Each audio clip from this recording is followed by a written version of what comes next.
Hello, everybody. It's Max with Crypto Talk now. Glad to be here with you all tonight. Big topic of Luna Classic, as usual. But is it really as usual? Well, I think it might be. Seems like it's becoming a bi weekly type of thing, sometimes maybe a weekly type of thing.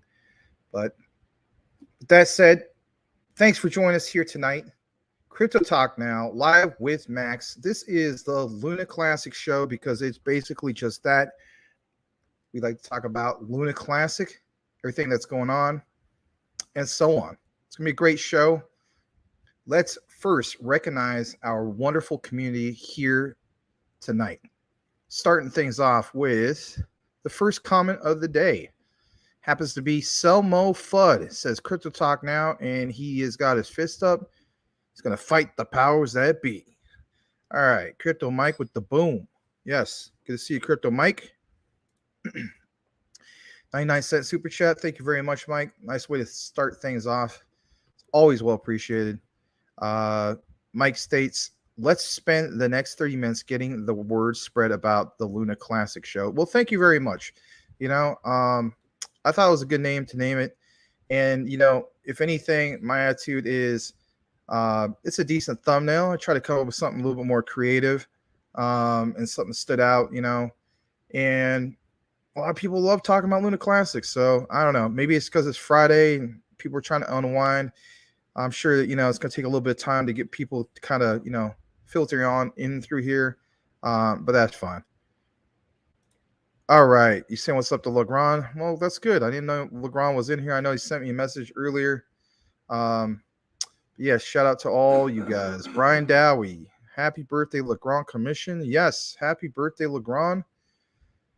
Hope it's a good one, my friend. And let's see here. Larry with welcome, everyone. We hope you enjoyed tonight's show. Thanks, Larry. I hope you're feeling better, my friend. And happy birthday, Legrand. Yep. All right. Let's see here. Yeah, the elbow cough emoji. All right. So while we're waiting for some more people to come in, before I start the normal stuff, I'm actually going to pull up KuCoin. Give me just a moment. And there's something I wanted to point out right from the get-go. And that's this right here. Because why not? So, as we can see, this, of course, is on that 4 hour. But, I mean, wow. Look how that green candle, again, it's representative of what we saw before. Luna Classic, of course, is doing a lot better than everything else out there currently speaking.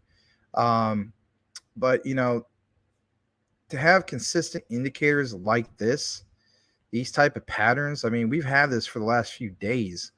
And, yeah, Luna Classic is doing pretty well right now. It's nothing like super huge, but the key word is yet. That's the way I personally look at it. And it's just that yet. Now, we're going to talk more about, what's going on with Coinbase and some other developments. Heck, there was even a big article on USA Today about Vitalik's response to a lot of what was going on with Luna Classic. You don't want to miss it. But if anything, we're going to go ahead and kick things right into the show here in a bit. I'm going to read a few more comments. Stressful struggle. Luna Classic is a scam, just like BitConnect. I prefer Hex and PZen. All right. I guess that's just where we'll agree to disagree. But, to each his own. I don't feel as though it's a scam personally. And I've done pretty well with it. Some of the other guys have done really well with it. Something that's gone, literally 25,000% in less than 3 months in regards to that particular increase is pretty awesome. But I do thank you for the comment. By all means, feel like, you can still bring that type of comments. You're still, more than welcome to be here. I don't want you to feel like just because we agree to disagree, you can't comment here. I do appreciate you. And I do thank you for your point of view. All right, Selmo Fudd says, pointing to Jeff. All right, April Cornwell states, Happy birthday to Legrand. Yeah, happy birthday to a wonderful member of our Crypto Talk Now network community, doing a lot of things, especially with the app that's in development. We just can't thank him enough, and hopefully he's taking the time out to do some really cool things with his family, or they're doing something for him. And especially since he's in Florida, he needs to have a great birthday. So shout out to Legrand. God bless you, sir. We hope you're doing well. April Cornwell says hello to everybody. Thank you for that. Hey, friend, she says. Jeff Pruden, 350Z. That's not elbow cough. That's all. I don't remember what that is, but that's something else. It's from hip hop. Huh. Okay. All right. GZDR4EV comment actually from Twitch. Cool. Dude, keep it real. You don't expect Luna Classic to reach $1, right? This is where, quote, they being the government won't let a token have market cap of 6 trillion. That would make is more than Apple, Microsoft, and Google combined. I am keeping it real. I do see this eventually going to $1. And guess what? Even if this doesn't get to $1 quicker than some other projects, look into ISO 222 compliant type coins and tokens, right? Our market cap, our overall market cap for crypto in general, is going to blast off something fierce. Look into the likes of Quant. Look into what's going on with XRP. Again, look into ISO 222. There's a switch literally going to be turned on in November, and it's nothing to joke around about. We have roughly about 70 countries on board for that, and many more into 2023. Again, when your cryptos have, solid utility and are taking in a crazy amount of money, right? I'm telling you, that's where the trillions of dollars of market cap that you're basically referring to, and that's where it comes just right from there. I mean, that's where the huge adoption comes. It's not from the retail investor. We basically represent a very small portion of the overall crypto market cap. Eventually, you're going to see here shortly, I mean, November is right around the corner, those market caps basically exploding. Might not happen just right from the get-go, right in November, but is definitely going to lay down the foundation for a path forward where, you'll see things like, XRP, XDC, Quant, Stellar Lumens. There's a whole other grocery list of ISOs you should definitely look into. If you don't know about it, by all means, do more of your own research. You'll know where we're coming from. But I do appreciate your comment as well.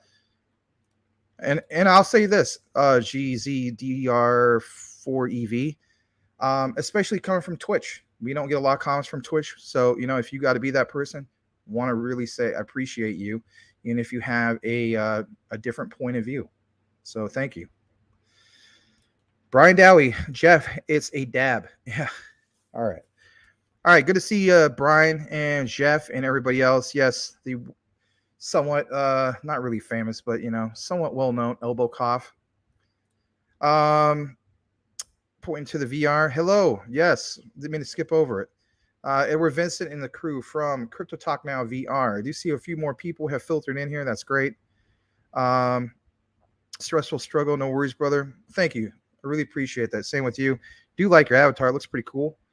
Crypto Talk Now VR, entertainment only. Feliz Cumpleaños La Man Comisión. Yes. Good to see you. All right. Legrand states, here he is, everybody. He states, hello, everyone, and thank you for the birthday wishes. Yes, once again, happy birthday to Legrand. He's officially here, everybody. So if you didn't get a chance to say happy birthday to the great pastor Legrand Commission, by all means, go ahead and do it. Give somebody a feel-good day.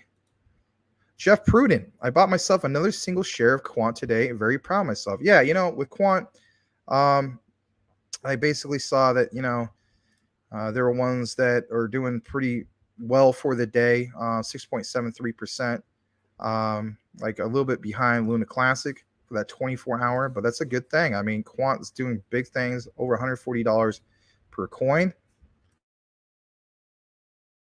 And going a little bit further, But yeah, it's great, man, to have a one full quant right on. All right. Gonna skip down a few more. GZDR, the market cap could be 10 billion and still be $1. They are gonna burn to 10 billion coins. Yeah, Mike knows his stuff when it comes to the math behind all this stuff, guys. I'm just being honest. Crypto Talk Now VR, you're on mobile. All right, right on. All right, we're gonna skip a few more down, and then we're gonna get right into the news here shortly because we're hitting about 10 and a half minutes, and just kind of helps with the flow. Larry says hit the like button. By all means, thank you very much for that. Let's see here. Jeff Prudence caps lock key is stuck.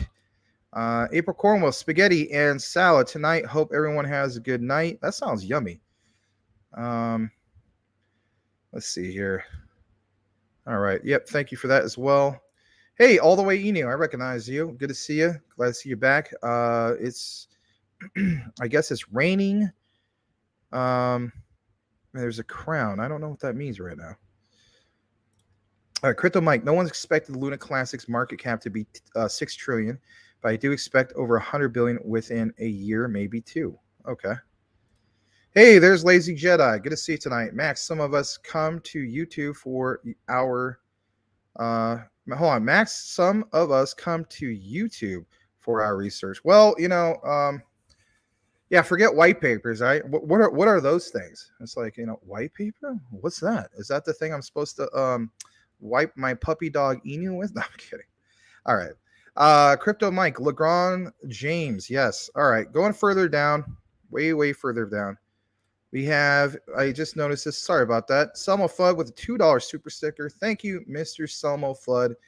I really appreciate it. Nice way to get things going. I also want to state that we, of course, had the super chat from earlier from Crypto Mike. So appreciate both of you guys, and especially this one just came in.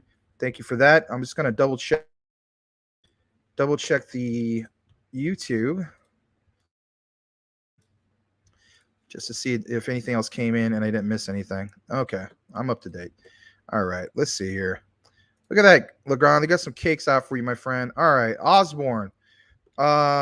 He says, hey, buddy, doing the good work as always. Educate the community. Quick question, XRP or Luna Classic? If you just have to do one or the other, I'm going with XRP. I know this is a Luna Classic show, but mainly because of what's coming up here shortly the next month. Well, Max, if that's the case, why didn't you just do the XRP show?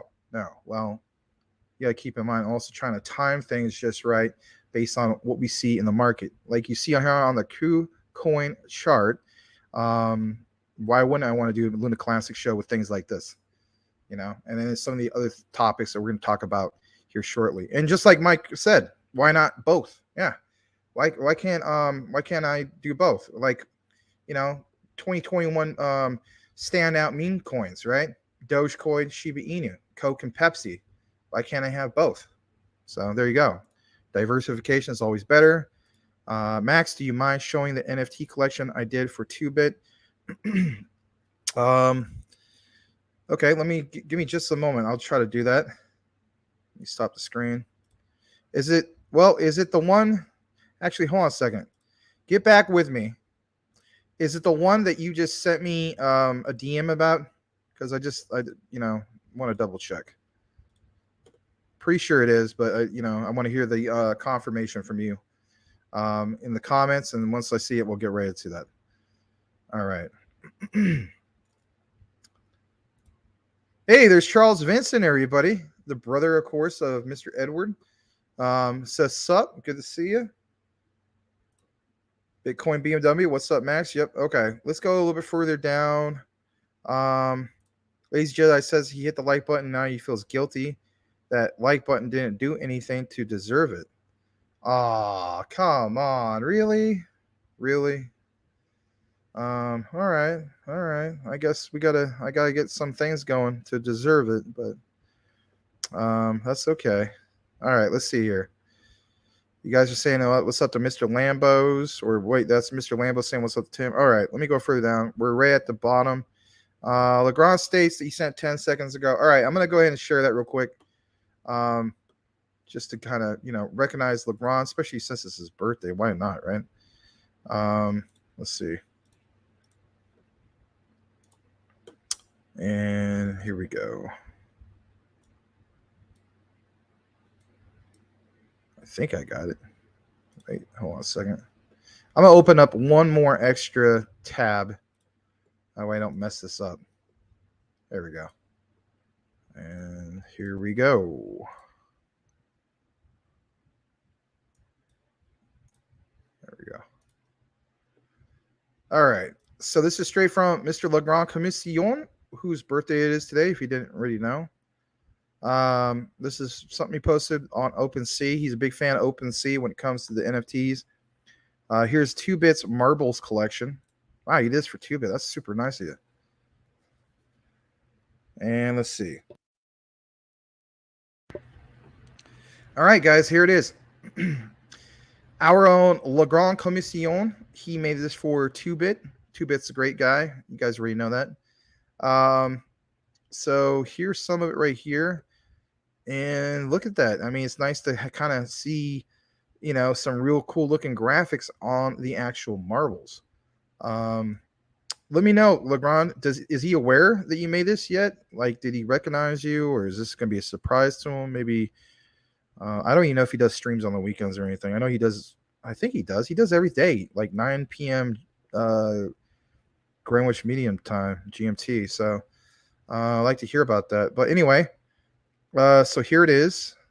Here's a little bit more about it. So you got your super marble. Oh, okay, cool. I can zoom in. Look at the emotions. That's awesome, Legrand. You did a really good job with this, man. The angry marble. I like that one. Oh, hey, that one could.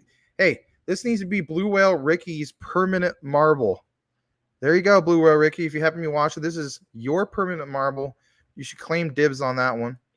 Marble Villain. Maybe that could be you, Lazy Jedi. Or maybe you could be the purple one since you got the... do you have a purple lights there? Can't remember. Marble Villain. I don't know who that would be.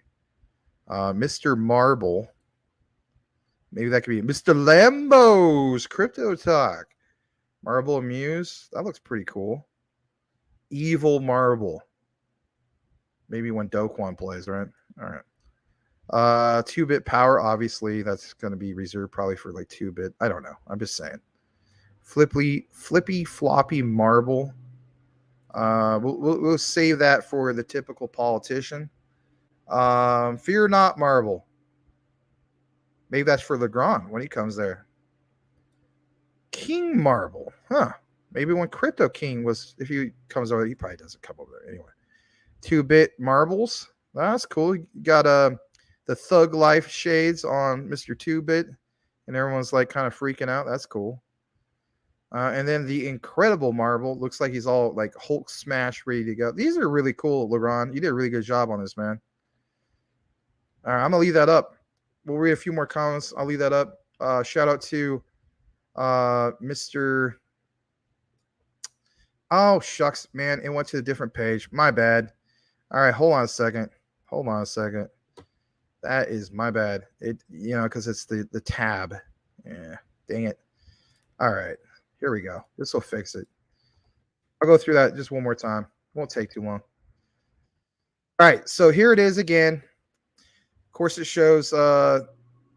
2-bit, the marbles collection. I'll go through them real quick again. My bad. Super marble. The purple one, I'm just saying again, that's totally Lazy Jedi. He gets dibs on that. 2-bit power. Maybe 2-bit gets dibs on that. Marble Amuse. I don't know. Maybe just for anybody. Flippy floppy marble, like I mentioned. Reserved for the politicians that happen to watch 2-bit's live stream. I don't know. Mr. Marble for Mr. Lambos. The evil marble for Doquan. King marble for maybe Crypto King, like I was saying, but let's face it, he probably doesn't go on there. Marble Villain. I don't even know who that would be. And Fear Not marble. That has totally got to be reserved for Legrand. And if I didn't state it earlier, there was a yellow one. Where's that yellow one? Oh, here it is. So there's 2-bit marbles where it shows basically 2-bit crypto looking all like, you know what I'm talking about, the Thug Life looking thing.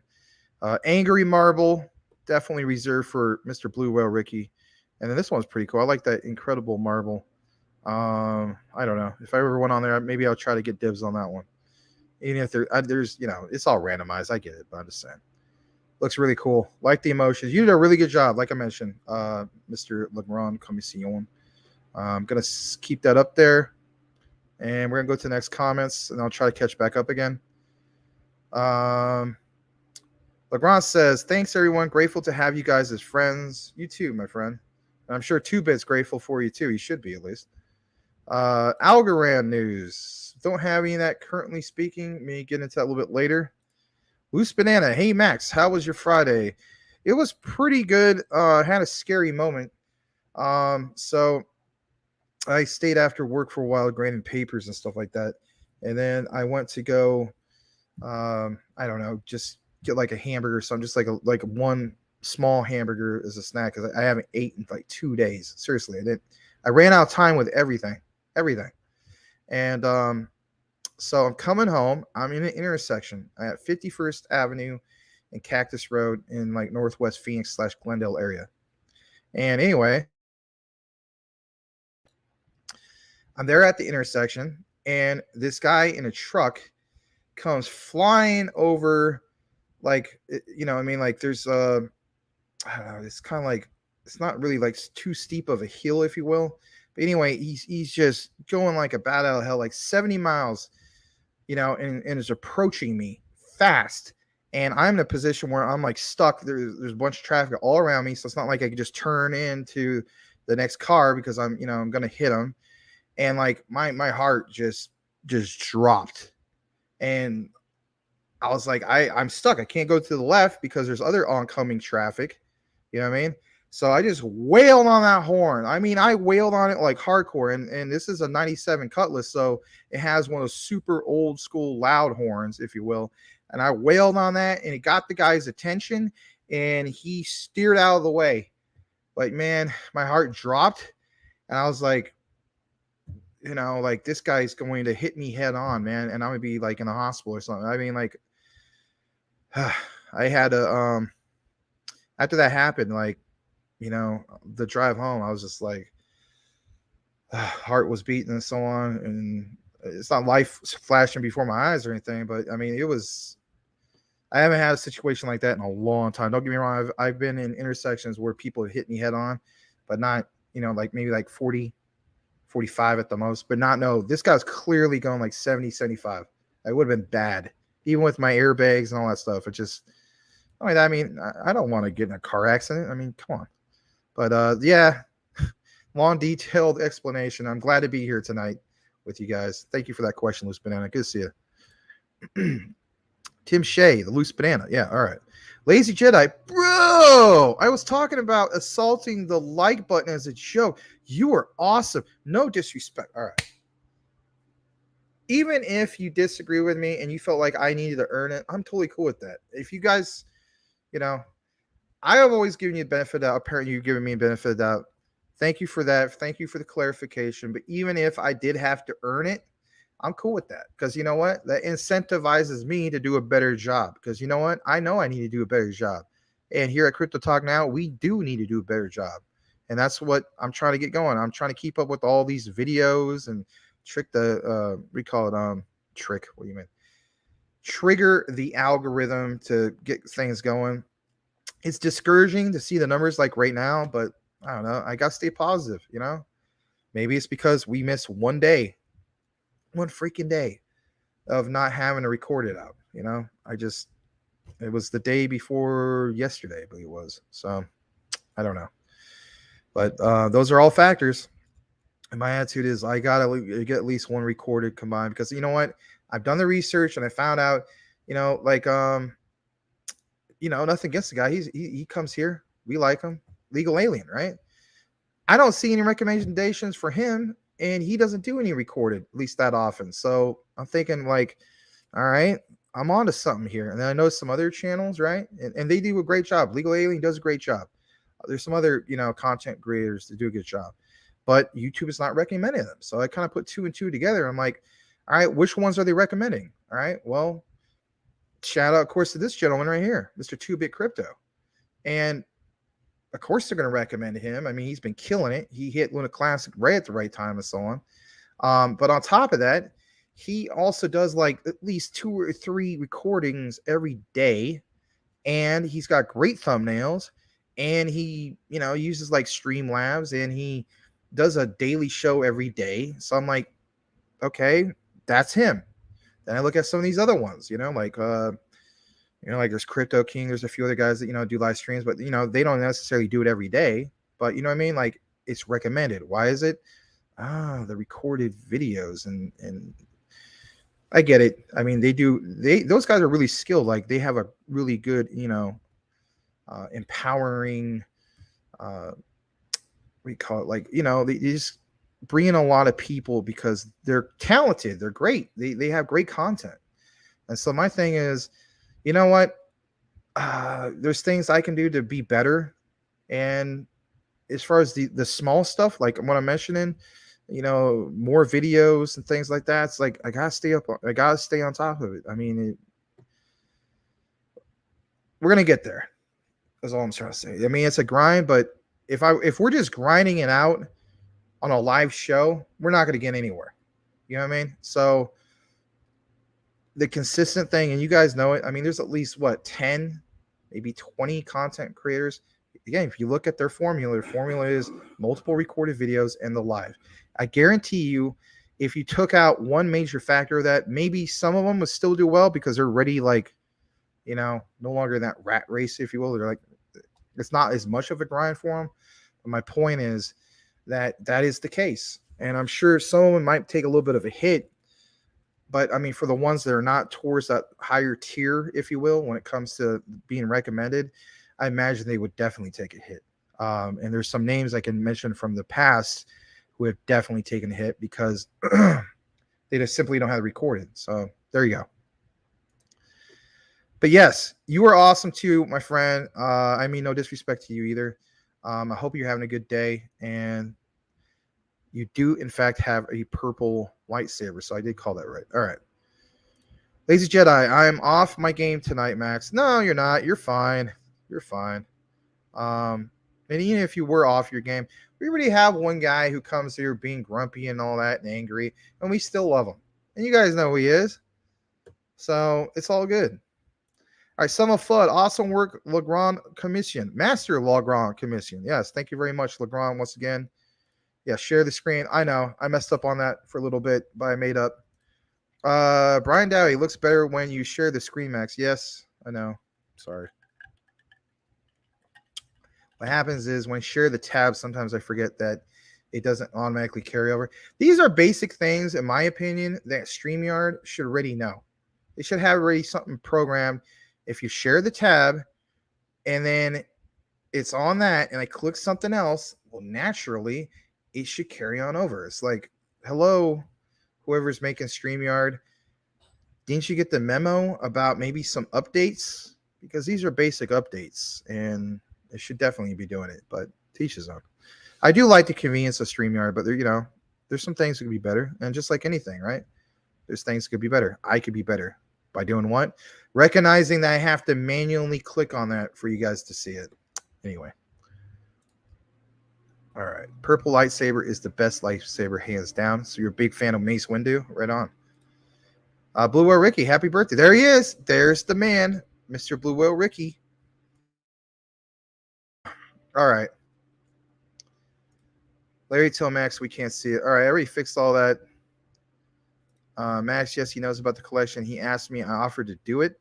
Soon it's going to launch. Ready to finish the one for CTN. Man, you're really busy. Thank you so much. All right, maybe we're losing more people because I'm just doing too much of the comments. So I'm going to skip a lot right here. I might read this, though. Max, I like your stream or I wouldn't be here. I'm not a troll. I know you're not. I'm a smart, you know what, at times, but what I said was a joke along the lines of Will Smith like button. Okay, thank you. Yeah, all cryptos long hold. All right, I'm going further down. Semo Fuzz says he supports them all, even the newbies. A few are not his cup of tea, but that's just me. All right. Blue or Ricky, I've been trying to be nice, but I can go back. It's up to you. I mean, no one's asking you not to be yourself, but, But yeah, I like this comment. You have been great, Ricky. Keep it up. Yeah, absolutely. All right. So what I'm gonna do now is finally kicking into the show. It's a half an hour in, but we want to recognize Legrand's 2-bit marbles, and it's also his birthday, so why not? You know. All right, here we go.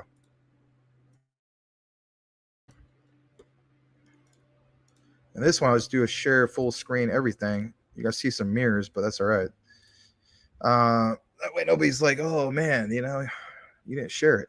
All right, so the overall crypto market cap is 940.63 billion. You know, slight decrease as we know. A few things trending: Cardano, stepping, right?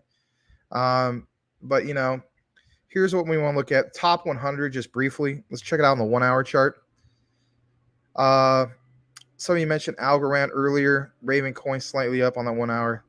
On the 24 hour, though, Terra Luna Classic is the standout one, 6.25%. Earlier today, I think it was like roughly around 3 p or 2:30, 3 p.m. my time, maybe a little bit earlier than that, Pacific Standard Time.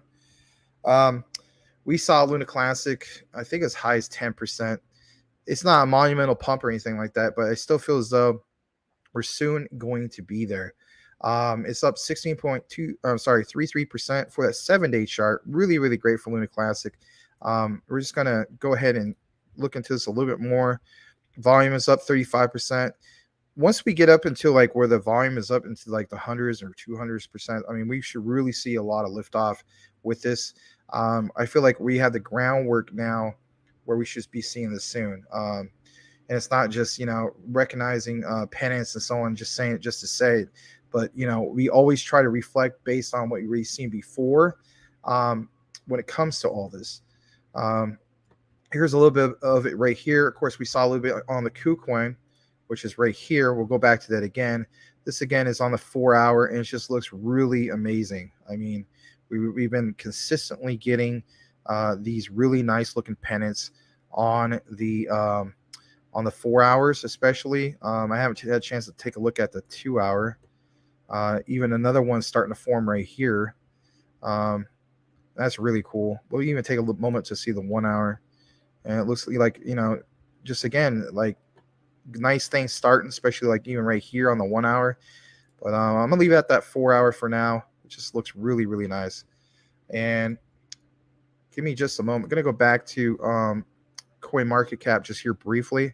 So we also want to recognize Quant. It's up to $142.01. We talked about helium the other day on the show. It's consistently doing well, as well as some of these other ones. Cosmos, nothing too interesting. We'll take more of a deeper dive into Cosmos at a later date. I was briefly talking about that. Of course, we talk about XDC and so on. Now, on the 7-day, here's something I wanted to point out, and that is, you know, Quant, for instance, is doing really well on the 7-day, roughly 27.5%, 28%, and so on. There's another one that I wanted to show you guys. Oh, I guess it's on my watch list. Give me just a moment. Here it is. I am going to mention Shiba Doge. I hold like 2 quintillion of that. Glad to see that, you know, they at least have something going on again. I did look more into it here, and I didn't see like it was any sign of them moving liquidity in this thing going to V2, which I'm really glad for that, because to me that was one of the biggest selling points of Shiba Doge was all those zeros, whether you're for that or not. Just for the math, basically, is how it makes sense. I'm not going to put a lot of focus specifically on that. But anyway, back to Luna Classic and so on.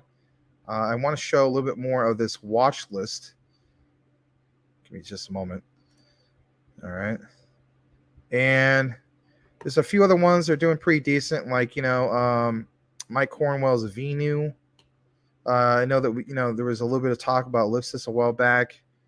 We didn't cover it like big time. But check this out. So GBEX, right? One of those picks for a couple of you guys. I remember Cool Cat Crypto recommended a long time ago. Menelek is a fan of it. I don't know who else is a fan of it. Doing really, really well for the 7-day chart. It's part of the Zenfin blockchain, right? Network blockchain.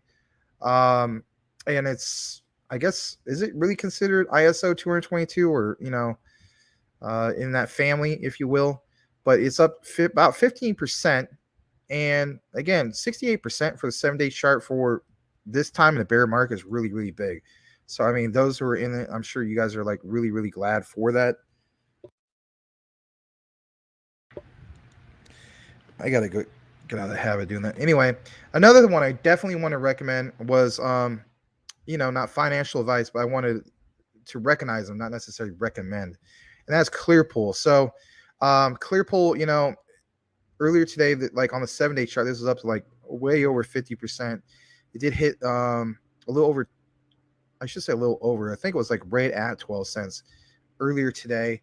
And technically speaking, if you think about it, this thing went all the way down to like 2.5 cents roughly.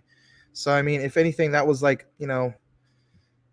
close to a 6x, okay, since, crashing big time. Really glad to see where they're going. And they got some other news that we'll cover at a later date, where I might actually just do like a few more recorded videos just right here at CTN instead of on Maximus Crypto. I just wanted to recognize that for you guys. Now, finally, the show that you basically showed up for, and that is basically the Luna Classic show. That's what it should be all about, right? That's what you showed up for. That's what you want. Here it is. So I saw this, and it states, if you want to list Luna Classic, then you need to get Brian to explain about Wrapped Luna. And I'm sure, like Mike Cornwell was like, yeah, me too. Is anything going to be addressed with that? Or are they just going to keep, sweeping that under the rug? But anyway, I wanted to point that out. There's a little bit more. I saw this as well. And, some people are like, oh, Max, the source. Well, whatever you want to call it. I saw a few people actually post this, not just this particular one from Luna Classic community and so on, but it says at Coinbase are currently in the process of listing Luna Classic on the platform. Take the source with a grain of salt, maybe a whole pound of it, whatever you want to call it. But when I zoomed in a little bit more, okay, it's chopped off right there. I guess this is zoomed in. It says, I see, please be advised that there is still no update regarding Luna Classic tokens at this moment. This guy says obviously why, and then same response. Please be informed that we're still working on this matter and we'll update you once it's available. So somewhat of the same response. He says, okay, so are you working on listing it? Yes, Jake. And this guy's like, oh my gosh, breaking news. Well, you may think, not good worthy source, right? Fact check it, look into it. Just take a moment, right? There's more. So alert. And of course, this is not the right one, but hold on a second. There is this other one. That's not it. Hold on a second.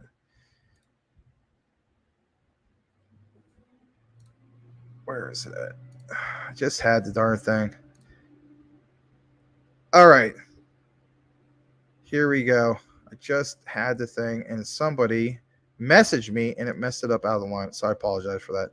But here we go. Breaking. Coinbase is currently on a Luna Classic shopping spree. All right. So this is in correlation to what I was just talking about. So we just literally saw that one I showed you. And again, you could take it with a grain of salt, whatever you want to call it. But then you see this tweet from Crypto King. And I like the screenshot he took, or, where you want to call it with the phone. It says, breaking. Coinbase is currently on a Luna Classic shopping spree. They are buying Wrapped Luna Classic right now. And again, I get the whole thing where Mike Cornwell and other people who have Wrapped Luna from the past are like literally screaming, hey, look at the darn contract, Coinbase. You ever going to address that? I don't know if they ever will. All I'm doing is don't shoot the messenger. This is just me bringing you the news, just like what he's doing here. Yeah, I'm giving a, I guess you could say, resending or rebroadcasting the news, but this is breaking, right? Because again, if they are on a real shopping spree, which you're about to see here in a bit, I think it's really big. So it says they are buying Wrapped Luna Classic right now. This is huge. We must let them know we need them to implement the Luna Classic burn. Of course, our big hope is Coinbase does 100% both on and off chain. And if anything, if that happens, I mean, forget these little 10% pumps and so on. I mean, this kind of thing is going to blast off like, oh my gosh, because still at the end of the day, Coinbase really stands out for what? For like American crypto investors. So here it is, right? You can view it on Etherscan and so on. I mean, it's pretty darn big. He posted this, I think maybe like an hour or two ago or something like that. Again, I don't know exactly what time the screenshot's from, right? But at the time he did, I mean, like it says 10 minutes ago, right from etherscan.io, here it is, plain as day, Coinbase, right? Here it is again, right? Coinbase again, again. And I'm sure if we want to Etherscan, we could probably see many more. Again, at the end of the day, when it comes to a lot of these, you just simply need to do more of your own research and investigate it for yourself, right? Or you can, as Lazy Jedi pointed out, I think it was you, Lazy Jedi, I get all my research from YouTube, joking around. You know what? If that's you, that's fine. I mean, not everybody does it, you know what I mean? But I think you definitely need to do more of your own research when it comes to new projects, right? If a project, was recently listed on, like a big centralized exchange like, crypto.com or Binance, KuCoin, stuff like that. Those are, let's face it, a lot more well vetted compared to like, oh, we just threw this up on Uniswap and to the moon, right? Well, we'll see. All right, so I like that one. This was really big, I thought, at least. We're going to go into this a little bit more.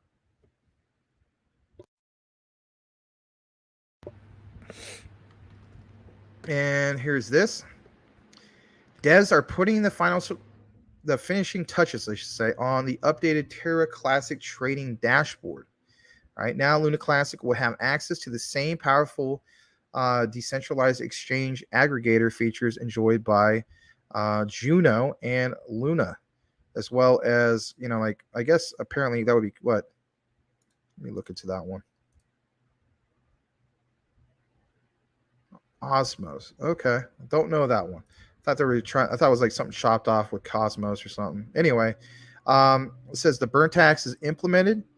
It's got USD pricing and states best swap rates. All right, so you can look a little bit more into that. Again, I mentioned this stuff basically because it's a real big, it's a nice catalyst. I mean, this is all things Luna Classic. This is the hot topic of the day. And maybe tomorrow will be even more of a hotter topic. We'll have to see what goes on with the market. So we already covered that part. Shout out to Vegas, part of the Terra Rebels. We tweet quite a few things that he shares. He states, Terra Rebels is like a production line nonstop thanks to Andrex Base and Sim. This screenshot was taken earlier today. But it's addressing this whole thing with fixing the spendable amount. This particular one of number 111. It has been merged. Again, some of you guys are like, well, I don't understand all this technical stuff, but still, for the ones that do or can appreciate these types of things, you want to see anything like this be fixed. Kind of like, I have a gaming background. If I'm really actively playing a game and there's a big bug, right? Well, they have what they call patches, right? Patch, bug fix, update, and so on. And you like to see these type of things be done and done on a regular basis. All right. We're going to kick it in back to the comments just briefly. Then we're going to get into the next segment. There was a big article straight from USA Today that features Vitalik Buterin in regards to, his thoughts and concerns and remarks about Luna Classic. So let me do a stop share real quick, and then I'm also going to bring back up that KuCoin chart. We have a wonderful chart to kind of look at while you're doing this. And we'll get back into the comments. All right, there it is. Still looking lovely. Lovely, lovely, lovely. All right. Before I get into all that, I'm just going to double check YouTube, make sure I didn't miss anything. And I did miss something. I do apologize for that. So let's see here. Looks like it comes from Loose Banana.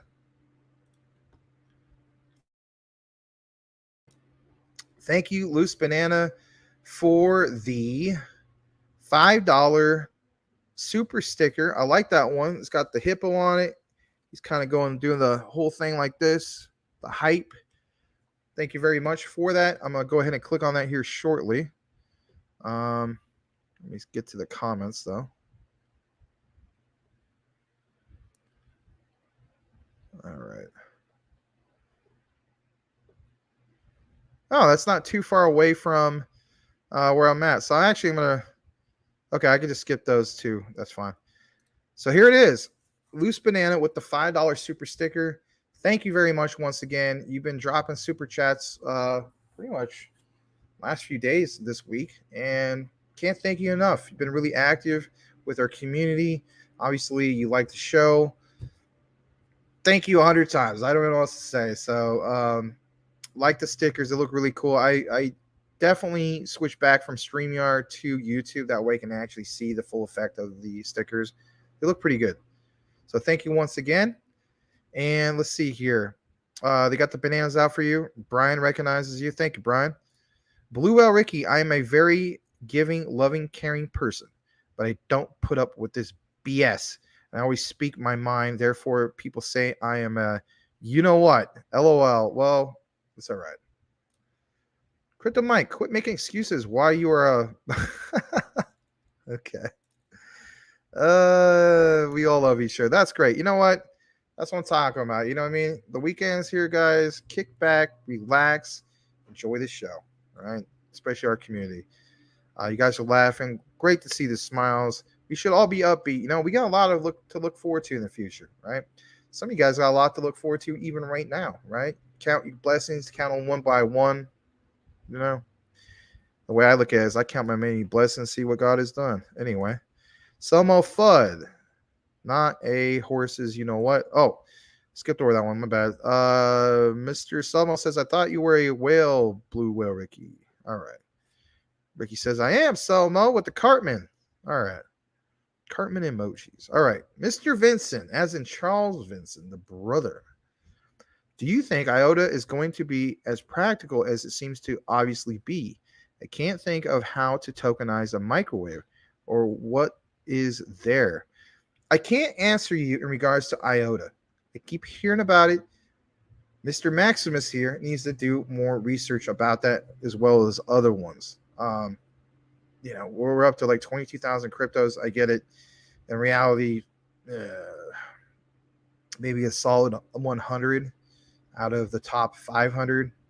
But I can't give you a practical opinion about something I don't know enough personally. And of course, I would never do that, and I won't do it. In regards to tokenizing a microwave, well, the beautiful thing about what's going on with, for instance, MATs, and you're like, MAT, what? Mass adoption token. It's a term that they've been throwing around lately. Is just that you can basically tokenize just about anything and everything. It's happening virtually speaking, even with real estate. You're seeing it with, you know, musical artists when it comes to the whole thing of getting away from the old style. You know, you're super talented, but you have to, you know, sign your life away to a big record label, right? You know, like, I'm not saying like death row or anything like that. I'm just saying in general, right? Like think about like this, right? Whether you're a fan of this guy or not, and the other guy, I forgot the other guy's name, Macklemore, right? I'm not exactly the biggest fan of Macklemore or anything like that, but I mean, he's like one of the best examples of an artist that did very, very well, being independent, not being stuck on a major label. Well, think about this: when he came to light, if you will, you know, when he blew up, I forgot the other guy's. Is the other guy's name Ryan Patrick? I don't know, something like that. Anyway, or am I naming somebody from crypto? Ryan something another. Anyway, you know what I'm talking about. Selmo Flo probably knows. He's like super into hip hop. But my point is, think about when they were coming up, right? When they were coming up, I mean, like, I don't know, Bitcoin is still technically coming up, right? So if they could have came up like now and then had the likes of, you know, I'm just going to throw them out there, Audius, right? The audio ticker symbol. it's just that. I mean, there's other artists that recognize those type of things. So as crazy as it sounds, like you mentioned, I can't think of how to tokenize a microwave. Believe it or not, somebody basically is. And it's just that you can tokenize just about anything and everything as long as it's something solid, in my opinion. Of course, there's garbage that's trying to be tokenized, and I don't think it's working out too well. But even those, right? Even the garbage ones do all right in a bull market. In this market, they do absolutely horrible. But anyway, thank you for that question, and good to see you back. By the way, I think I asked your brother how you're doing a while back. Like literally, I think about 4 or 5 days ago. He remembers. Lazy Jedi, Blue L Ricky, the world needs as much, you know what, as possible. It does. It does. And me too, for that matter. But, nobody heard that anyway. All right, here we go. Legrand Commission, how is Larry doing? Is he better? I don't know if he's better. I remember he did mention earlier today he still wasn't feeling well, so he didn't really give me an update saying, hey, I feel a lot better. I'm going to hop on the show or anything. Maybe he is, relaxing and watching a Yankee game or something. I don't know. All right. Blue Whale Ricky's got the whales. He's got the horses, you know what, with more horses, you know what, and more horses. All right. Blue Whale Ricky. Yes, Lazy. Thanks for doing it. All right. Here we go. Hold on a second. What is a Luna Classic token? Lol. Yeah, well, you know what? If you look at the listings, like on CoinMarketCap, I mean, technically speaking, it is Terra Luna, Terra Classic, right? But then we go to the abbreviation, it's Luna Classic. So whatever. Okay. Luna Classic coin, layer 1, yo. Yeah, yo. With Mike Cornwell, yo. All right. Legrand basically says that he moved all his wrap Luna from Coinbase and unwrapped on the Terra bridge. Not that hard to do. You just have to pay the stupid ETH gas fees. Oh, yeah. Those darn ETH gas fees. Well, you know what, guys? If you're going to do it, like he mentions, we're here at the weekend, and if it's something you've been contemplating doing for a while, by all means, wait till at least 1:30, 2 o'clock in the morning Pacific Standard Time. If you're in the East, you know what time that is, another 3 hours.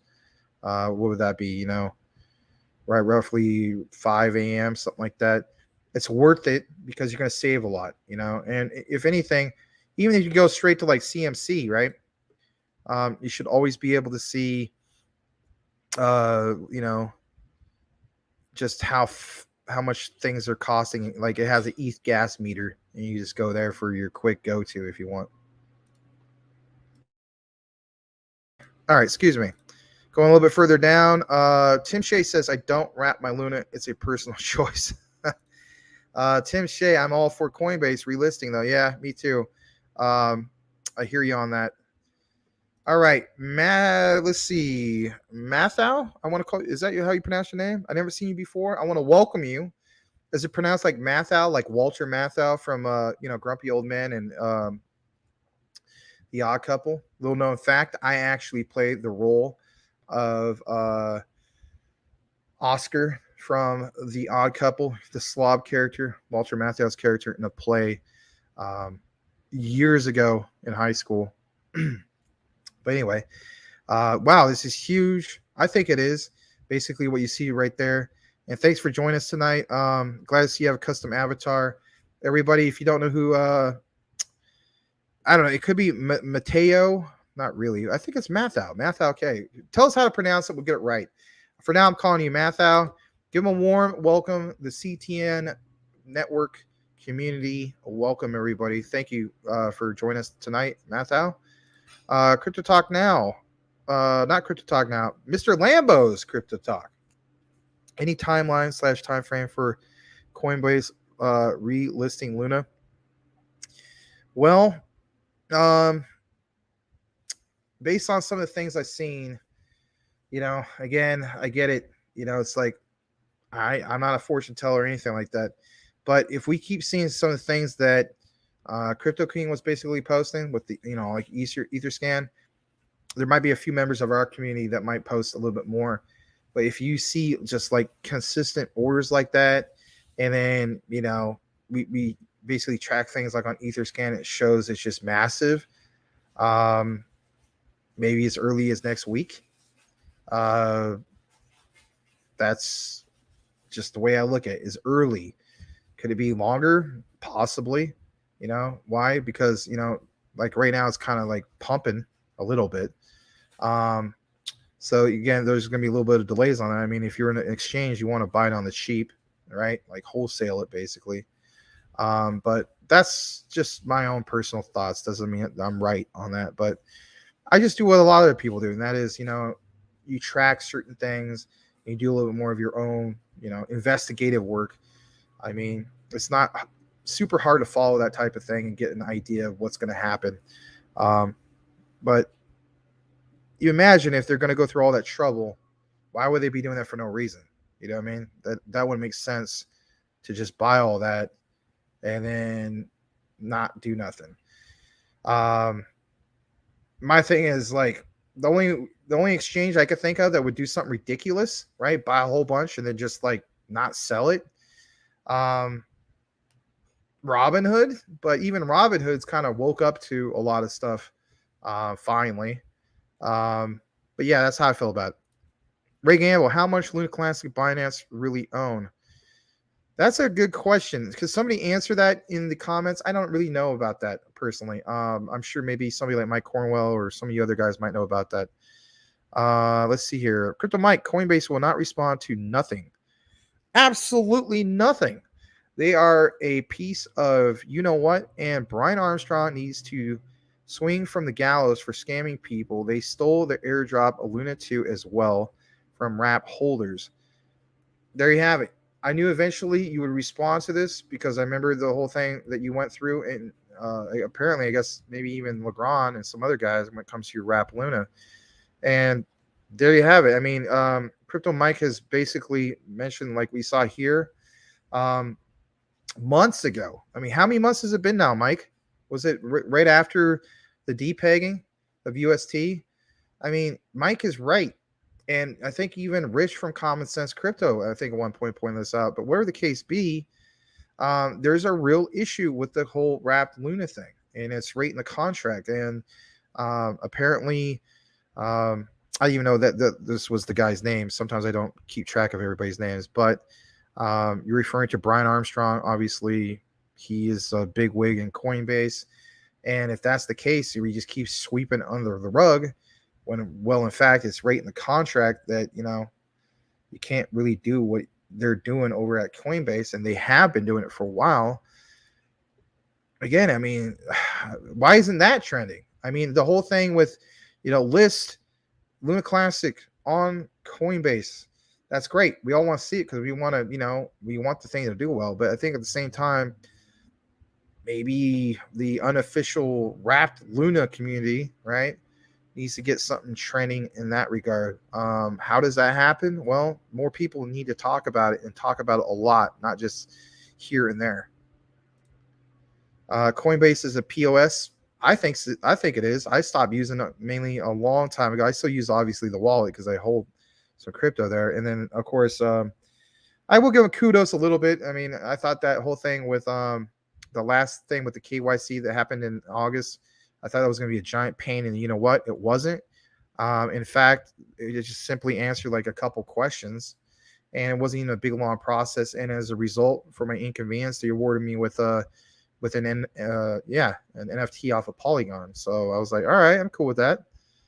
But yeah, overall, I'm not wild on either. All right, Lazy Jedi, I did say that I do my own research on YouTube because my goal is to buy on green candles and sell on red candles. Someday I will be worth millions if my Powerball numbers hit. I think it'd be worth millions basically in crypto, depending on how much you invested and so on. And if you know when to, like this Kenny Rogers song, know when to hold them, know when to fold them, know when to walk away, and know when to run, something like that. Better count your money when you're sitting at the table. Anyway, that's the way I look at it when it comes to crypto. Know when to take your profits, not trying to time rock bottom all the time because you could get wrecked on that, and not trying to time all-time highs perfectly, like the very top of all-time highs. I got lucky a couple times, um, and I got near it, but I never got to the point where it's like every single time we went to all-time highs, I got right at the tip of the, um, you know, the mountain.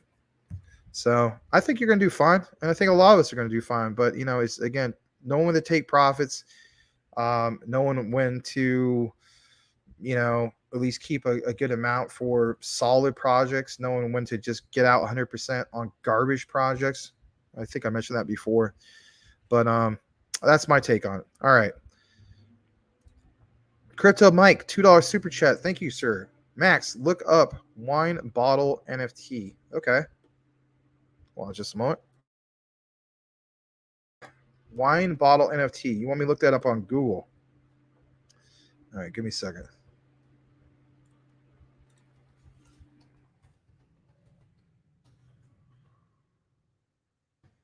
All right, just to get clarification, I'll go back to that.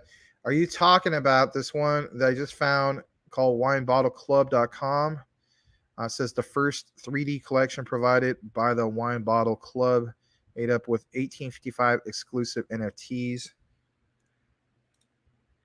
Let me see what you mean by that, and we'll get back to that. But thank you for the $2 super chat. I just want to make sure I get the right thing and don't ruin the flow. Crypto Mike, you can purchase a wine NFT and sell it, etc. And when it wants to be cashed in, it can at any time to wherever. That's pretty cool. That's like utility right there, but through what you just mentioned. I mean, that sounds pretty simple. Maybe it'll catch on. Do you feel like it's going to catch on, or is it already catching on? But yeah, give me a little bit more clarification. All right, hold on a second. Mike, you mean like buying a bottle of wine? Wine, not wine. Okay. Yes. Lazy Jedi, why would you buy a wine NFT and not just wine? That's a good question. Crypto Mike, you buy the NFT, a tokenized version, and can sell it to whomever digitally across. Oh, hold on. Sell it to whomever, and then digitally speaking across the world. And it can be, quote, cashed in anytime. That's really cool because that spells utility, like straight up, like real simple. Crypto Mike, who wants to hold a bottle of wine for 10 years? Crypto Mike, it stays in a temp-controlled, stored correctly. Okay, location. Huh. Crypto Mike, say 20th anniversary is coming up and you want to open it. You just cash in your NFT and it's shipped to you. Again, it sounds pretty simple. I like the concept of it. Ladies and gentlemen, NFTs are out of control. Just go down the street to buy wine or do it in prison style and make it in a toilet. Oh, God. Either way, no NFT needed.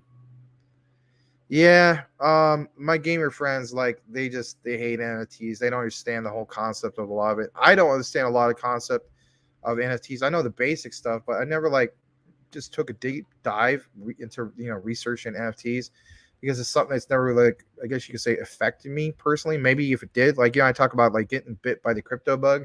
Maybe at some point I'll get bit by the NFT bug and just be like, oh my gosh, I want to research everything about this. But the only NFTs I hold basically the ones I've been given. I've gotten some from Legrand. Of course, I got that free one from crypto.com through Polygon. So I have roughly 4 or 5 now, which is cool. But even with that said, it's I hear comments and again, this is part of my crypto journey. This is part of my NFT journey, if you will, right? So it's a lot of times in the comments, I'll see somebody like Tim Shea, and he'll mention, hey, this NFT is worth this much in ETH. I'm sure, if I look more into it, I could find out how much mine are worth. I just want a quick, easy way of doing that, and maybe there basically is. But my whole philosophy is kind of like this, right? And maybe this is the wrong way of looking at it, but my philosophy is, kind of like when I go on eBay, somebody will say, oh, I have this particular item, right? Whether it's antique, whatever the heck it is, right? And this is what I can get for it. And then I looked that up and I'm like, no, that's not what you're going to get for it. He said, well, they're going for this. Okay, they're going for that, but there's like 100 listings of that and they're not selling. So that tells me, yeah, that's what it's listing for. But there's a big difference on what something is listing for and what they're realistically able to get. So is it similar with NFTs? So like somebody says, yeah, I have an NFT and it's worth $3,000. Well, are you realistically going to get that for $3,000? Is that just a listing, or like, I don't know. The price is really like, yeah, if you want to get somebody to buy it, you got to, set it at like $2,000 or something like that. You get what I'm saying? All right. Crypto Mike also works in the timeshare type situations, tokenize and buy other positions. And you could buy them out. Let me see. Legrand Commission, is tonight the $100 of ETH giveaway? No, it is not. All right. May 27th lockdown. Wait, hold on a second. Ladies and gentlemen, wait, why is Coinbase a POS? For numerous reasons. But I don't want to get into all of them right now. All right, Crypto Mike, I wish we could tokenize a node as a group. Boy, me too, my friend. Me too. Man, massive bank to be made. But it's just that we need to have like a big group. My thing is this, it would take a lot of money. And I think we need at least, I'm going to say 20, possibly 10, but depending on if everybody was willing to commit to it. But basically, doing the whole node thing with helium. I mean, that is mucho dinero. But anyway, he says, as a group, yep, all funding goes directly back into the market cap. I want a Luna Classic node, yo. Okay. Crypto Mike, Coinbase locked down our wrap Luna. My thing is, the reason why I mentioned, for instance, helium is, if you got a bunch of people that willing to commit to that, 20, and every person was like putting in, and it's a lot. I mean, we're talking like a lot. Like, I imagine like at least $2,000, if not more, per month. Then you could accomplish things like that. And then what you end up bringing in is like $125,000 a month. It's insane. I don't know if you ever looked into that. You look into it. There's miners, and then there's the ones that do some of the things that you're mentioning. It's, as you would say, huge. All right. Crypto Mike wouldn't let us sell on the free, be so high.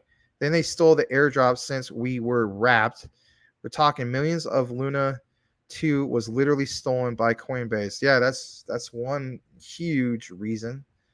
I mean, it's like, and then they just sweep it on the rug. I mean, that's my opinion, and it's not official advice. It's kind of like the concept of theft, right? In a way, yeah. Legrand Commission is going to be a long night. Crypto Mike, I could buy Max a green shirt. Oh, God, here we go again.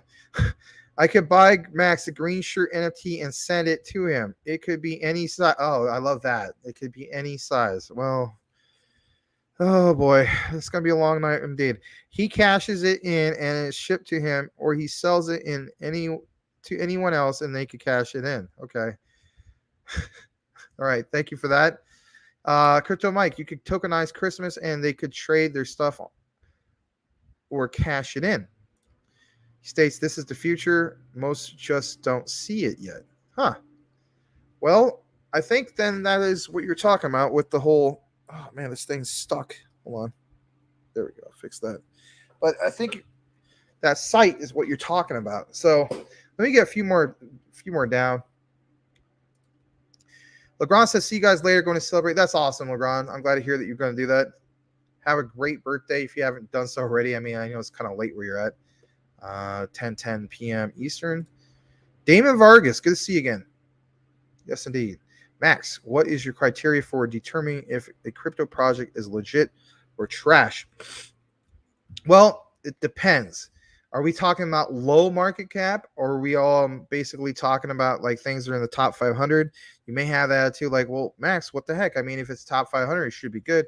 There's certain criteria for me personally, but if it's low market cap, then my thing is, if it's legit, might be something like Clearpool, right?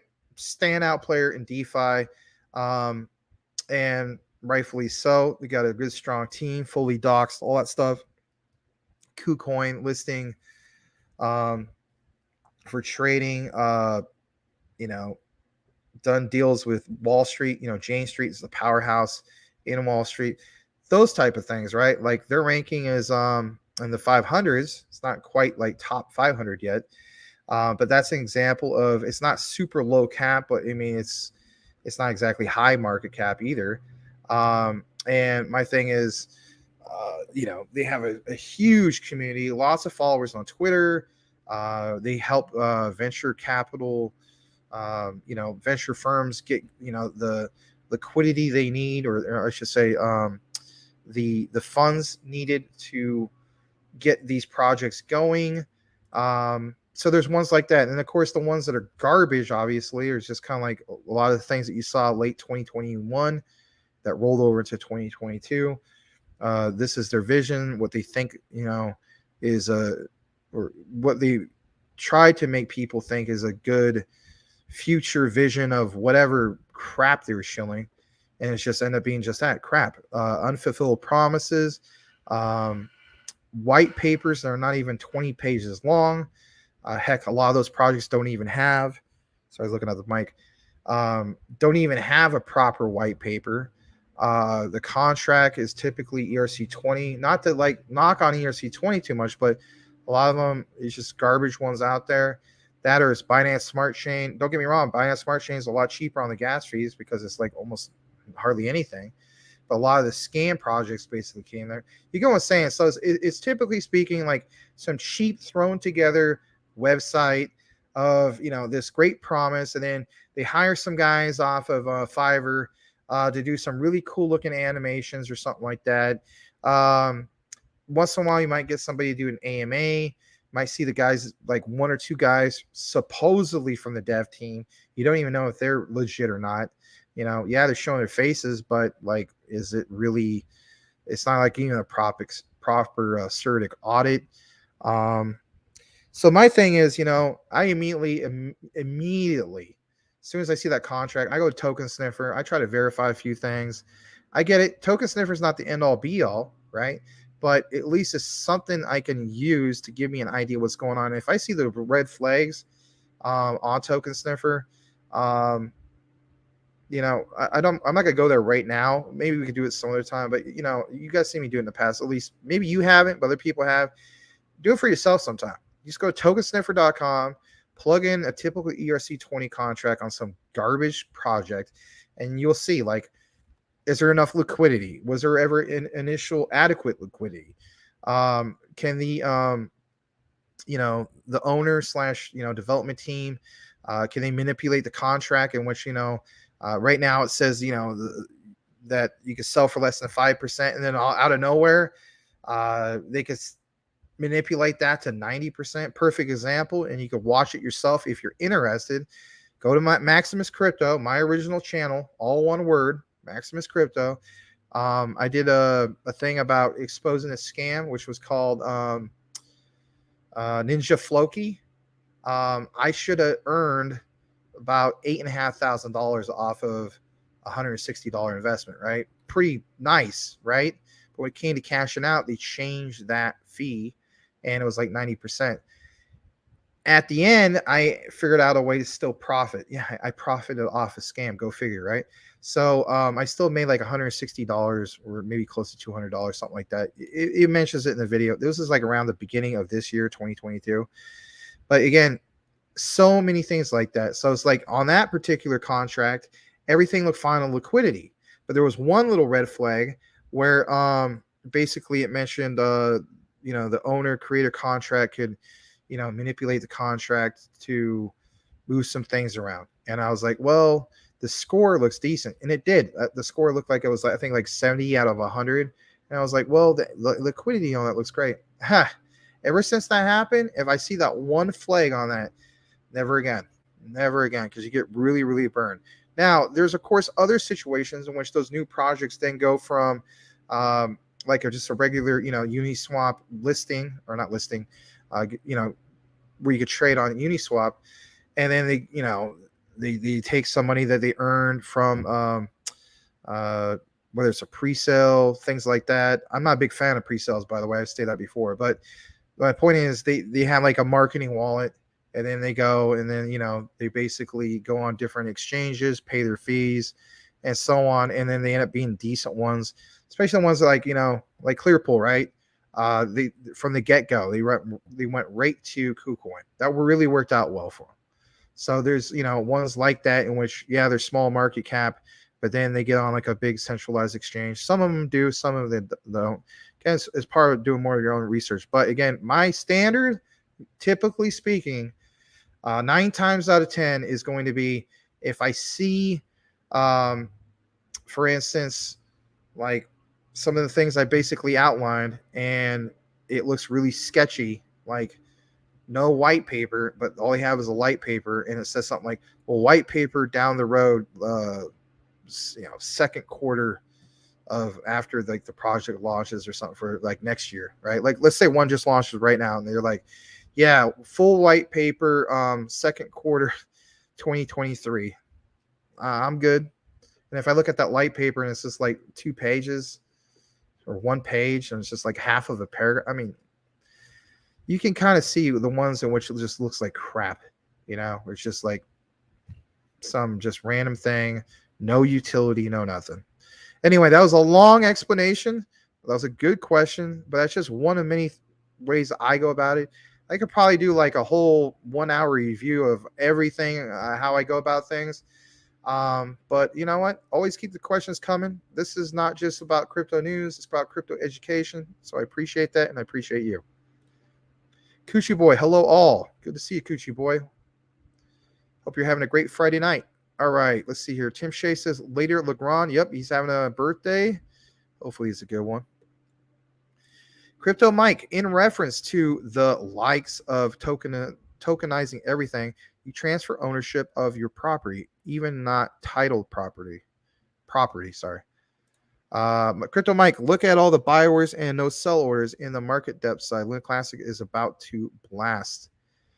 Yeah, that's a good point. So guys, listen to this again, just in case you missed it. Like Mike said, look at all the buy orders and no sell orders in the market depth side. Luna Classic is about to blast. It's just that. Remember we talked about supply and demand? Here's the moment. And basically, we had a great taste of this last year, especially with Shiba Inu. So when you see, and the reason why I mentioned Shiba Inu is this. Shiba Inu really stands out because think of how many holders are on Shiba Inu, right? And think about the ratio of holders compared to the ones that sold. The ratio is really, really big. If we can continue to get something like this, for instance, like Mike pointed out with Luna Classic, it creates what I refer to in crypto as a pressure cooker effect. You know what I mean? Literally think about how a pressure cooker is, right? So it's like if everybody keeps holding this, you're literally holding this down, but no one, is pulling the top off, or in this case, dumping their coins, tokens, whatever. It does just that. And that's why within the last so many days, of course, we did the recorded videos, talked about it here and so on. You may feel as though, well, I clicked on the thumbnail and you guys said it was just going to do a monumental pump. Not quite like that. Basically stating that, we're going to get ready for blast off. And it basically can happen here soon. It might happen tomorrow by this time of the next show and so on. Maybe not. But we definitely see the indicators. I mean, even right now, that big, long, green candle, and it's just been going on for the last few days, but it's consistent. And then on top of it, like Mike mentioned, no sell orders. That pressure cooker effect. It's just boom. Think about it, the effect of that. That's me making, a visual, representation of it, like how I look at it. But is it too far off? Well, not really. I mean, that's just the way I feel. All right, Summerflood, Crypto Mike. So your home and car are being transferred. That's a good point. Thank you so much to the everybody that's joined us here tonight. Sitting at about 26 people. Welcome to the Luna Classic Show with Crypto Talk Now, for Crypto Talk Now, I should say. I'm Max, if you don't already know that. And my co-host is actually sick tonight. He's feeling ill. I'm looking forward to having him back. But most of all, so glad to have you here. If this is your first time here, by all means, say hello, for we can get to know a little bit about who you are, what you're all about, and especially consider changing your avatar to the left of your name, that little circular looking thing. Again, something like a hobby, family picture. And if you don't want it, that's fine. Don't feel bashful.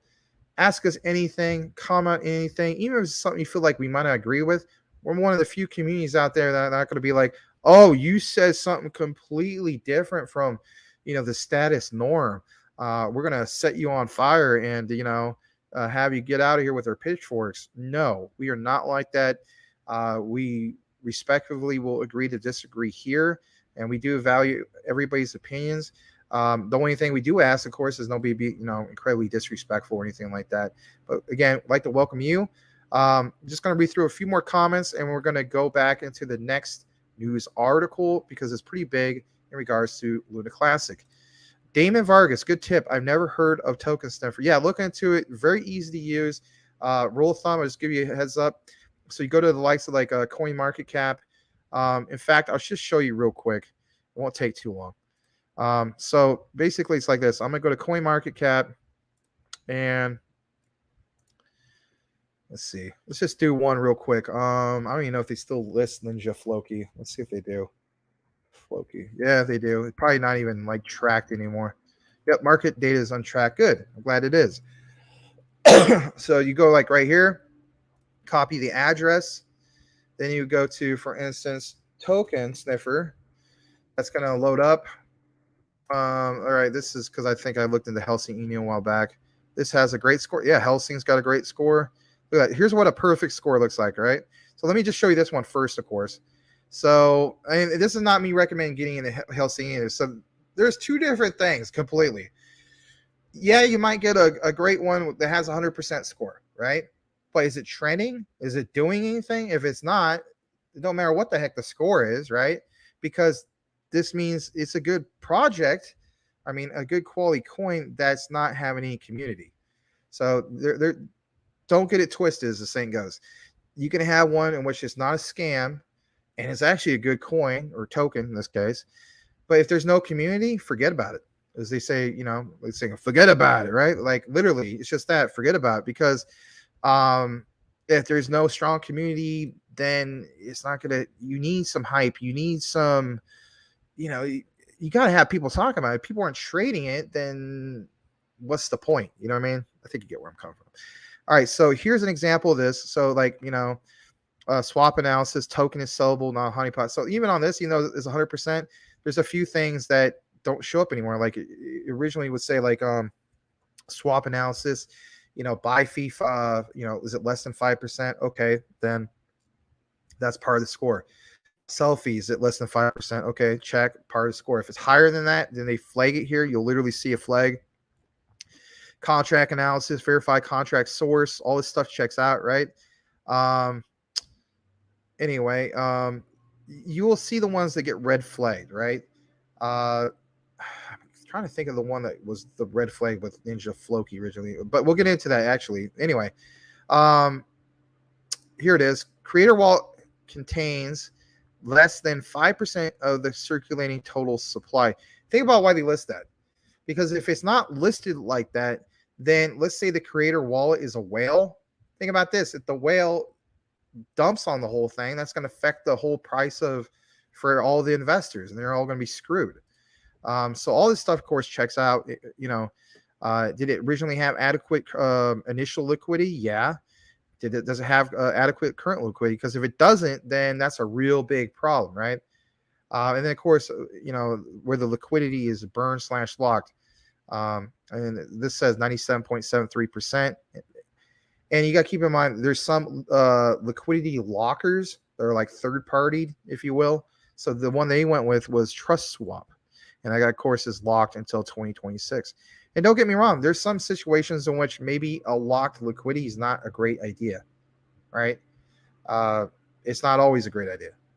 I know some people are like, no, I'm a gung-ho lock liquidity for the longest time. I get where you're coming from, but there's some projects where maybe you need to move this. You get what I'm saying? Maybe you do, maybe you don't. And then last, creator wallet contains less than 5% of liquidity. Again, why does that have to be audited? Because again, what? Rug pulls, right? So if the creator wallet doesn't have less than that, well, can the creator wallet literally rug everybody? Then there's also ones in which like there's 4 or 5 devs. The contract basically says they have to hit the magic button. And, you know, if one dev tries to rug it, it alerts all the other devs, like, you know, like literally like a panel, and they have to, you know, basically be like, all right, yeah, Joe or whoever his name is trying to rug this. Contact them. Hey, we see what you're trying to do. You're a piece of crap. Don't.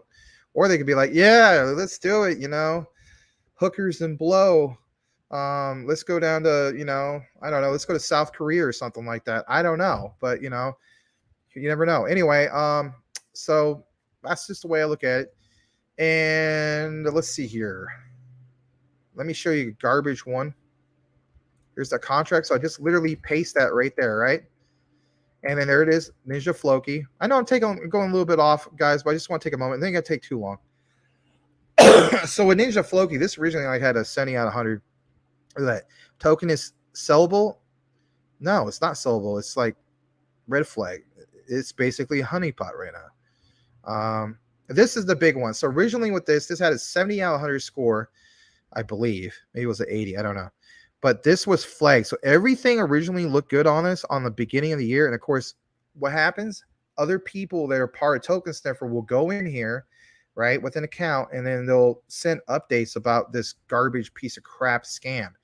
And then they'll be like, you know what, this is what really happened. I have proof, blah, blah, blah. Maybe they're like, well, look at MaximusCrypto's video. Like, he has proof in there, and I do.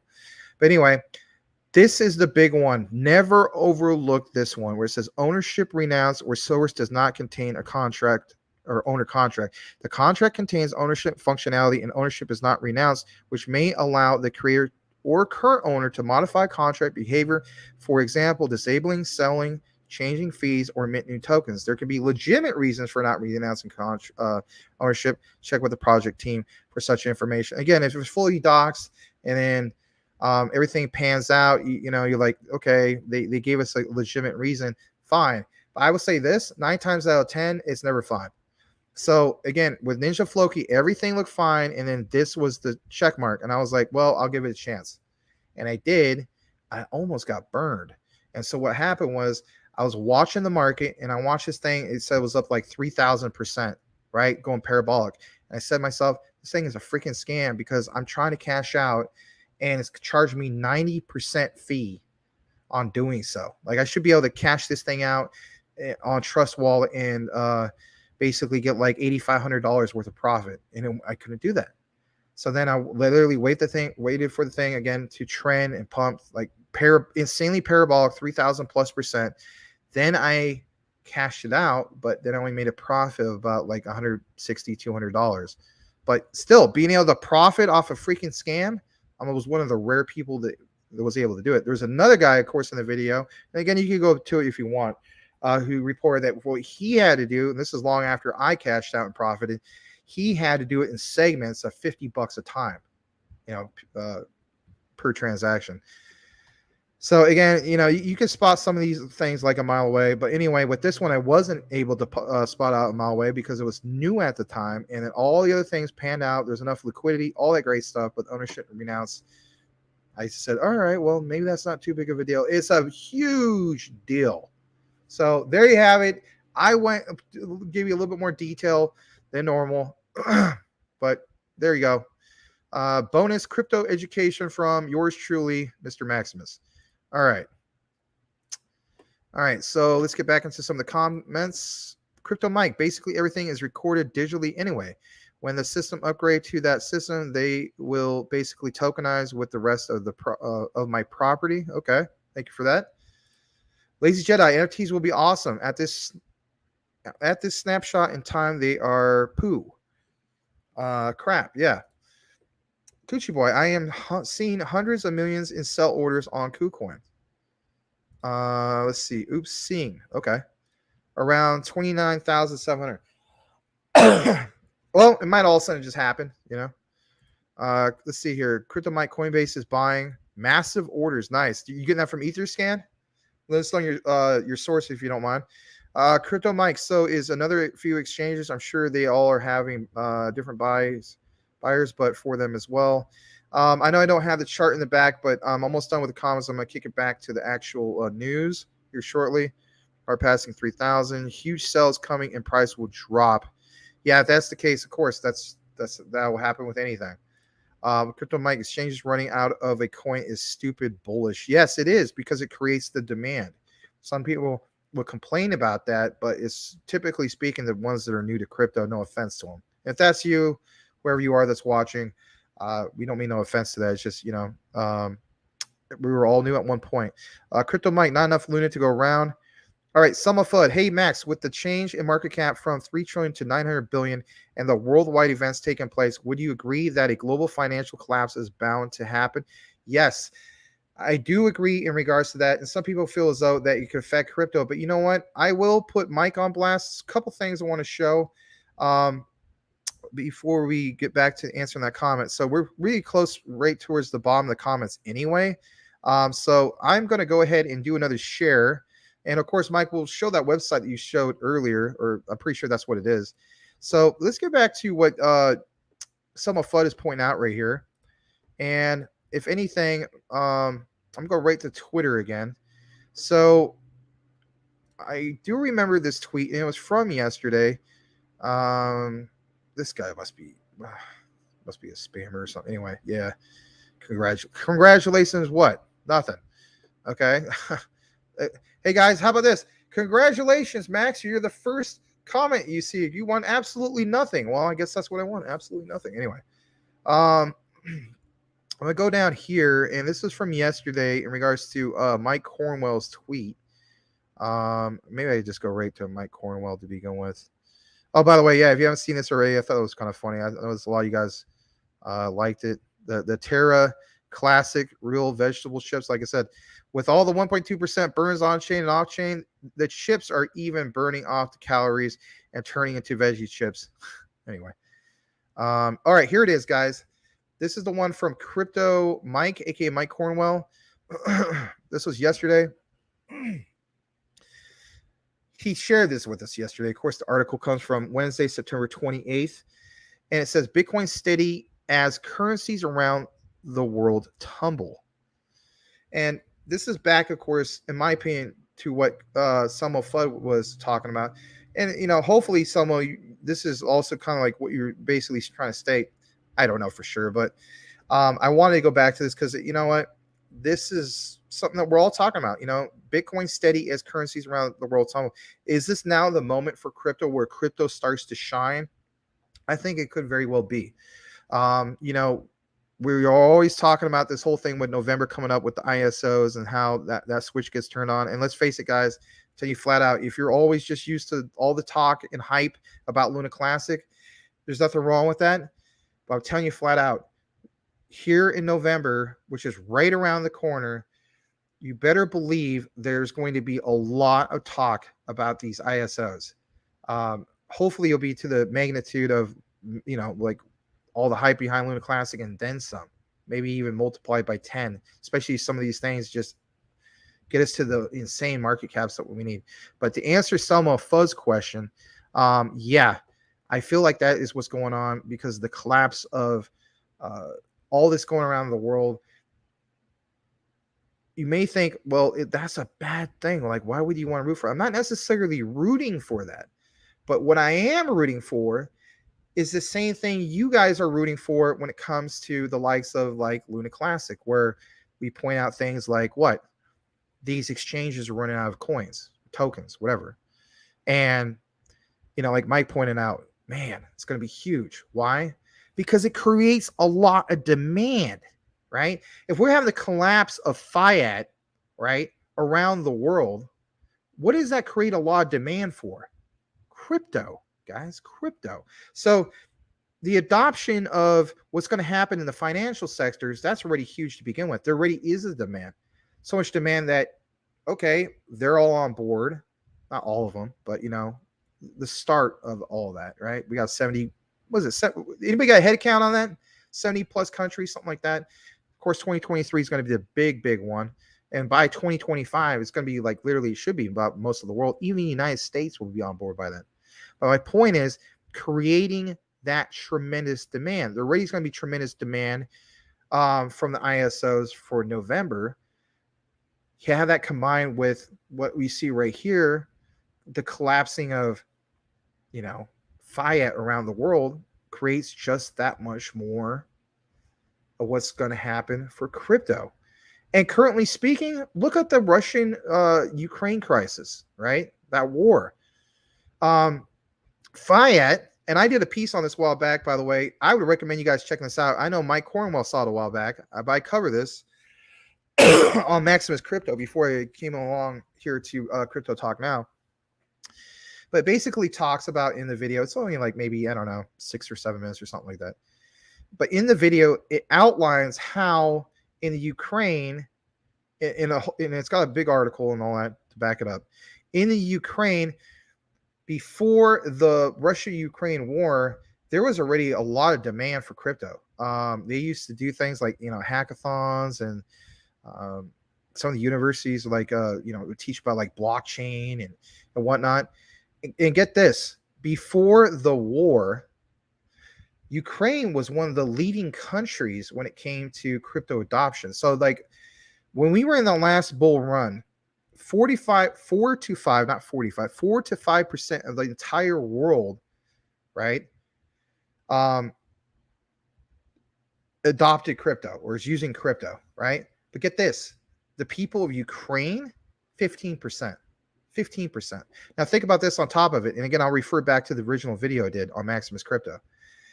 So in Ukraine, in that particular piece I did a while back, it basically outlines how, because of that whole war still going on, fiat is absolutely worthless to them.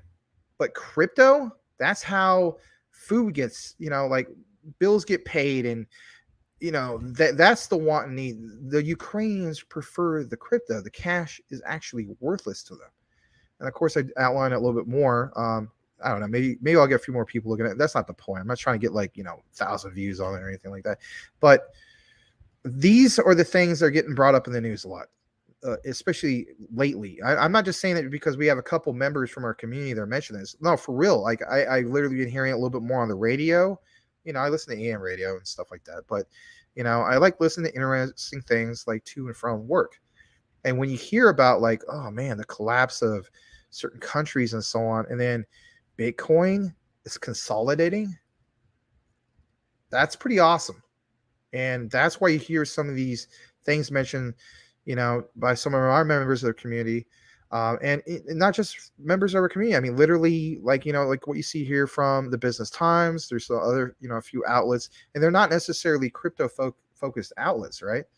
So thank you again, Selma Fode, for pointing that out. And then I just wanted, of course, wanted to basically reshare that.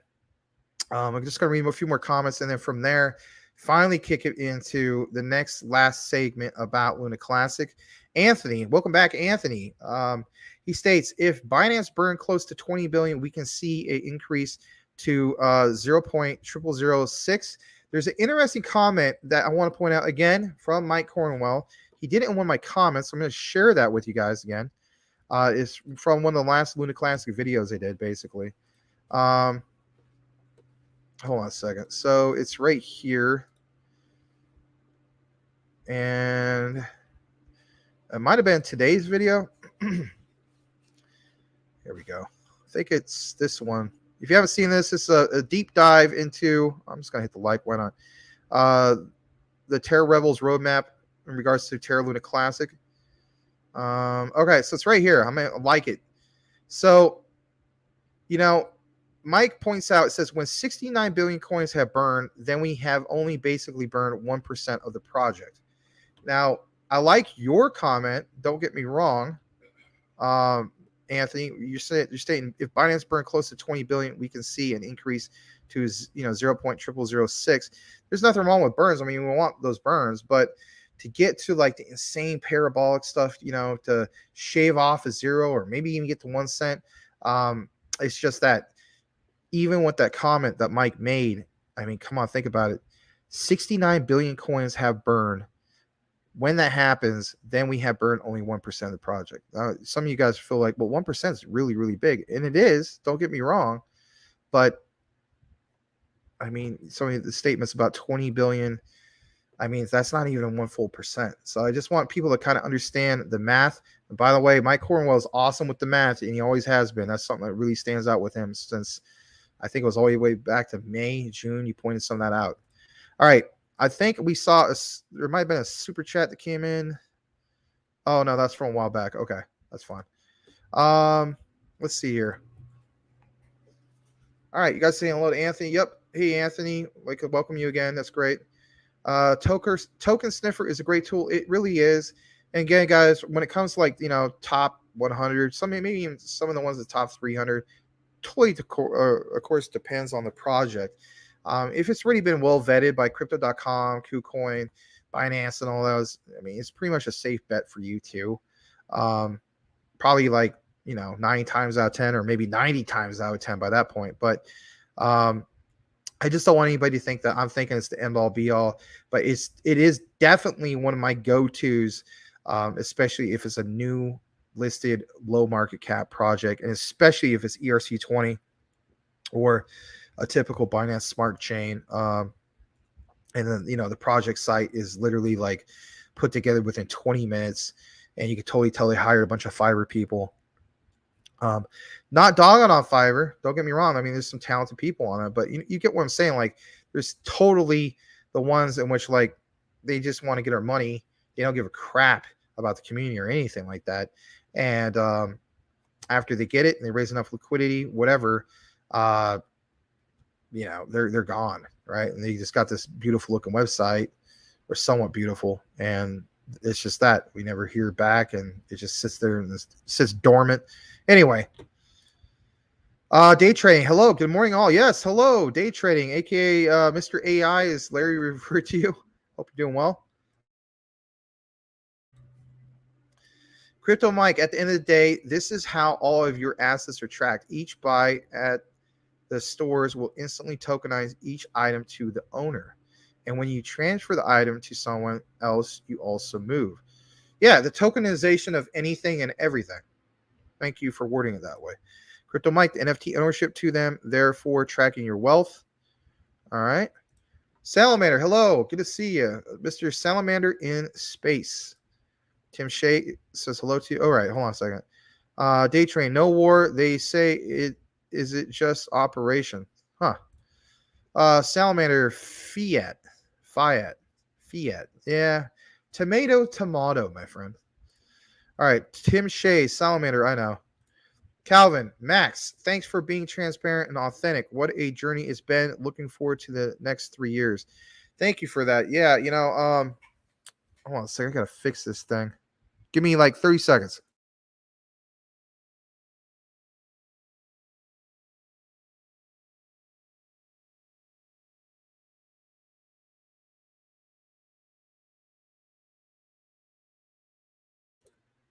All right. Sorry about that. Sometimes this chair gets kind of like, I don't know, it's just tile floor, and I need to get something in which is like, can't explain what it is. It's just, there's certain areas that need to be, I don't know. I'm not going to get into that. Anyway, Calvin, Max, thanks for being transparent. Yes, sir, you read that. Thank you once again, Calvin. Good to see you. Always like your avatar. I appreciate the comment. Salamander, XTC will be huge. All right. Cornwell is a nerd. I'm a nerd. A lot of us are nerds. I mean, if you're in the, technically Vin Diesel's a nerd. He owns a game development studio. Don't believe me? Look it up. Yeah, he's like one of the biggest nerds out there. Who would have thought Vin Diesel, nerds? Like, Vin Diesel's not a nerd. How dare you say that? But yes, he is a nerd technically. I'm proud to be a nerd. Yeah, I don't care. All right. Cornwell is in Einstein on XDC, XLM, XRP. Yep, absolutely. Crypto Mike, lol. Hey, Salman, I want a Tesla Model S Plaid with some mods. That way you can just smoke everybody. Yeah. But guess what? Was it they ban them for like racing against like guys with 5.0s and stuff like that because just want to be fair on the drag strips, I should say. Will do, sir. Don't forget me, bro. Shiba Inu holder, even a Shiba Inu holder like myself can recognize Luna Classic, right? Why? Powerful communities. Why wouldn't you?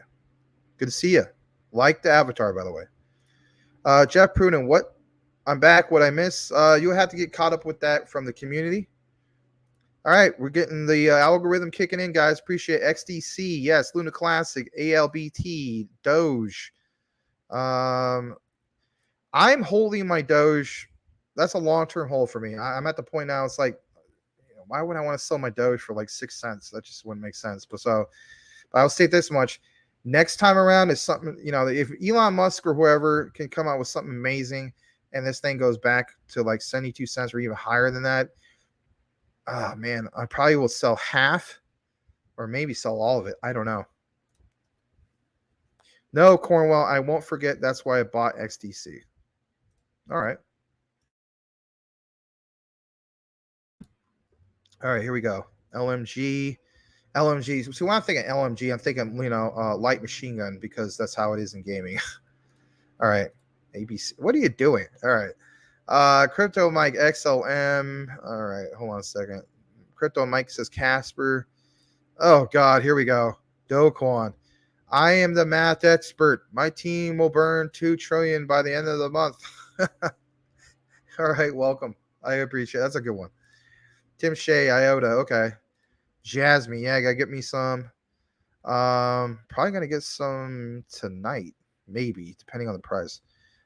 Jeff Pruden, good to see you. Let's see here. Almost to the bottom, and then I'm really, really going to kick it into that last segment because we're going about 1:46. And I also want to get some dinner. One little tiny hamburger ain't going to cut it for me. I have 8 in 2 days. So that's all I had. Literally, I ran out of time yesterday. I was like, I got to get a recorded video. I don't know. You know what, guys? I'm being honest. I really care what happens here at Crypto Talk now. I'm going to do whatever it takes to get this thing going. And if I got to go from one video to 2 recorded videos, whatever it takes. I mean, I want to get something going so bad. I know you guys want to get something going so bad. And I know, I love what we got going here with our community, especially with, Legrand. I mean, just everybody, right? Edward Vincent, Crypto Talk Now VR. You guys know who you are. If I didn't mention, especially your sister's station with Hablamos Crypto Aura and all that. It's awesome. But I'm also, just kind of somewhat getting tired of the bear market. Not from an investor point of view of like, oh, I still need to get some of these, but as the saying goes, it's kind of like that concept of just having your cake and eating it too. It's like, dang, man, how true is that? It's so darn true. And I let my drink melt, man. And now it's kind of warm. Ugh. All right. I noodle catfish and do a lot of crazy crap as well as be a nerd. Yeah. Nothing wrong with that. April Cornwell. I married a nerd and wouldn't have it any other moon way, I guess. All right. That's a nice compliment. You guys, you know what? I really mean this. I'm not just saying this. I obviously haven't met you guys in person, but the gist I got just a little bit. You guys seem like a great couple. So you know what? Shout out to you guys. Really, I mean that.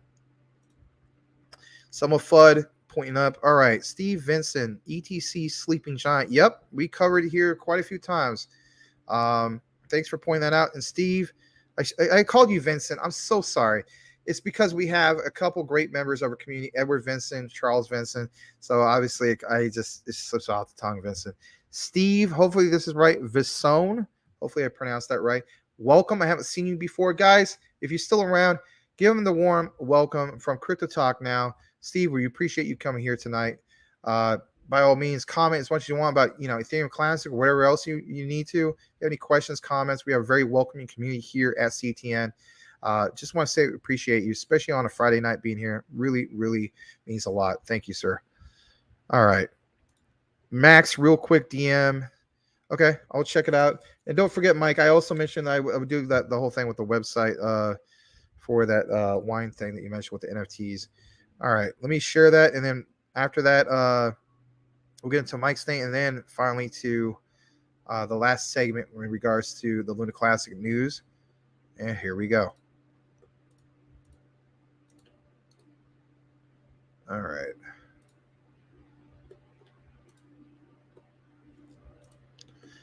All right. This is from Crypto Talk Now network reporter Tim Shea. States it's from Washer Guru. I know a lot of you guys follow Washer Guru. I do too. So just in, Solana Network has stopped processing transactions due to an outage. Oh no. Larry pointed out before he was never a fan of Solana. I mean, he was in it a long time ago, but before outages. Outages do happen from time to time, but you know what? That was one of the main things that he didn't like. Here's the source. I'm going to go ahead and click on it. Breaking news, guys. The Solana network is experiencing an outage and not processing transactions.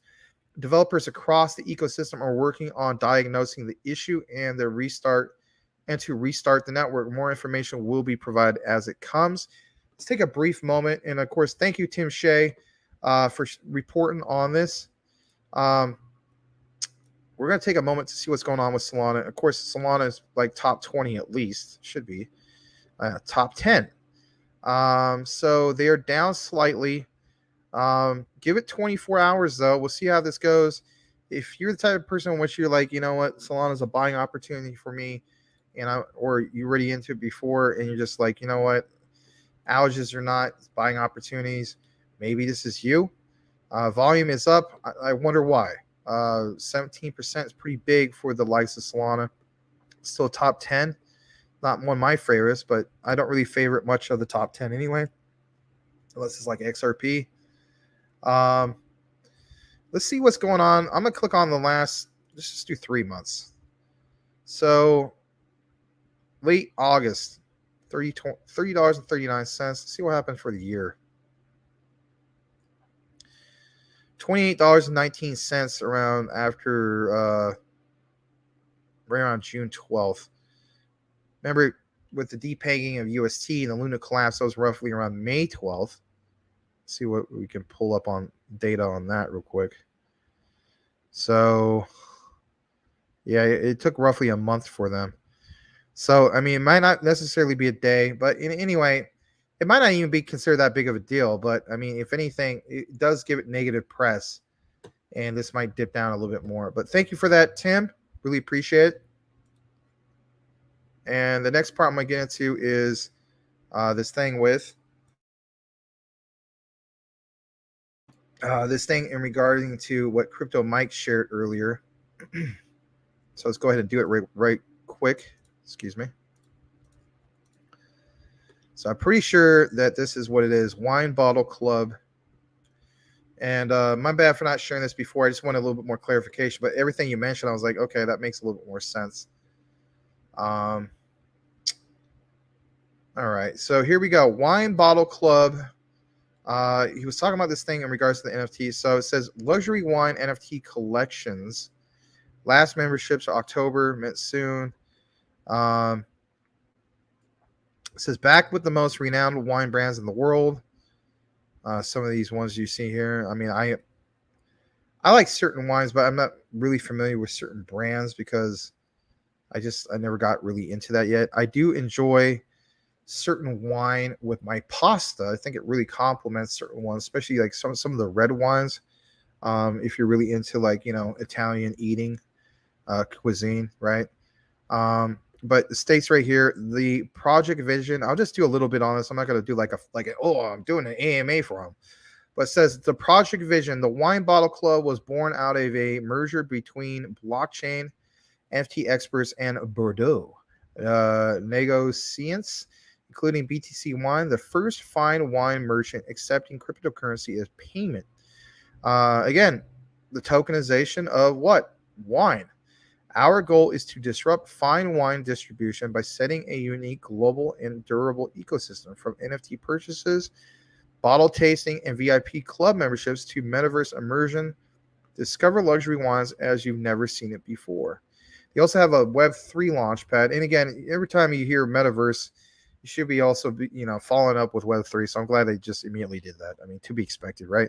So it says the Web3 launchpad, the Wine Bottle Club proposes to connect its community with producers/companies around the world to launch Web3 projects for the wine and spirits industry. NFT collections, vineyard tokenization, metaverse drops, play to earn. I don't even know how to say that right now. Inno tourism, tokenization projects, DAO, of course, initial coin offering, an initial public offering. The Wine Bottle Club drop platform will be launched soon. All right, and then you have a Discord if you want to check it out. Wow, look at that! Look, hey, let's check out this flyby real quick. Might as well, right? This looks pretty cool. One club membership. 1855 unique NFTs, huh? The most renowned in the world. Man, that chateau right there almost looked like the one from the Dirty Dozen.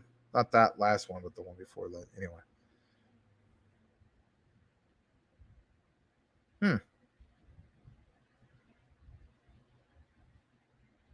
For wine and NFT lovers. Okay, like what Mike was talking about. Join the club. All right, cool. Shout out to Mike Cornwell who introduced this to us earlier. Thank you for that. Let's see here. I saw Hump Not Dump on his premiere on CTN VR this morning. Awesome. Was he on video? I had to check out the recording on that. Says Selmo Fudd. Jeff Pruden. Welcome, Steve. Hey, Luis, one of my students from school joining us on Friday night. Good to see you, my friend. Make sure you get that paperwork filled out and brought to the front office Monday morning. Make sure you bring your $15, and then you won't have any problems. Don't forget practice. First day of basketball practice is 2:45 on Monday at the outside courts. Bring your A game. And if anything, hopefully we'll have an idea of what kind of position you'll have as the rest of the team. Yeah. So Damon Vargas, you guys are the most engaging and humble crypto channel out there. Thank you so much. Really, thank you. I switched my time from watching crypto banner to watching you guys. Feels much more like a good community. Thank you. I can't thank you enough for saying stuff like that, because you know what? That's what we are about. Crypto talk now. Sometimes I feel like, when we say CTN, is it community talk? Is it crypto community talk now? You get what I'm saying. We are all about community. That's one thing that, our regulars have pointed out. A lot of times you see a lot of familiar faces here. There's a reason for that. And they want to see us succeed just as much as I do, because they feel as though they are part of what? This is the community, and they want to see the community thrive, and rightfully so. And you know what? You've been here enough times. We consider you part of our community. So, thank you. And I always tell people, I was like, you got to stay humble. It's not just because I'm trying to be like Kendrick Lamar or anything like that, but it's just that being humble, not being too cocky or anything like that. And even if, our channel was to blow up in our community, and, we feel like we eventually will, especially when we hit the bull market.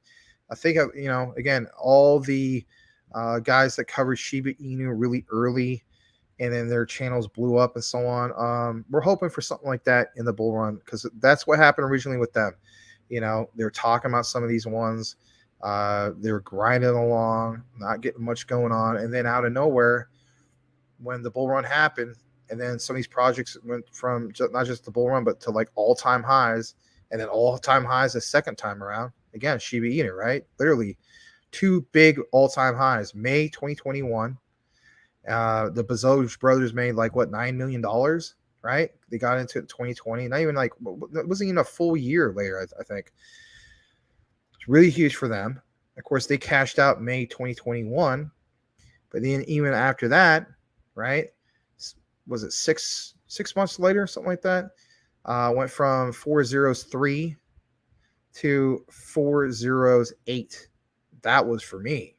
And a lot of you other guys. So again, a lot of you guys know my story. 8K went to 88K for my Shiba Inu. Turned 10K, into 120K last year. Great year for me.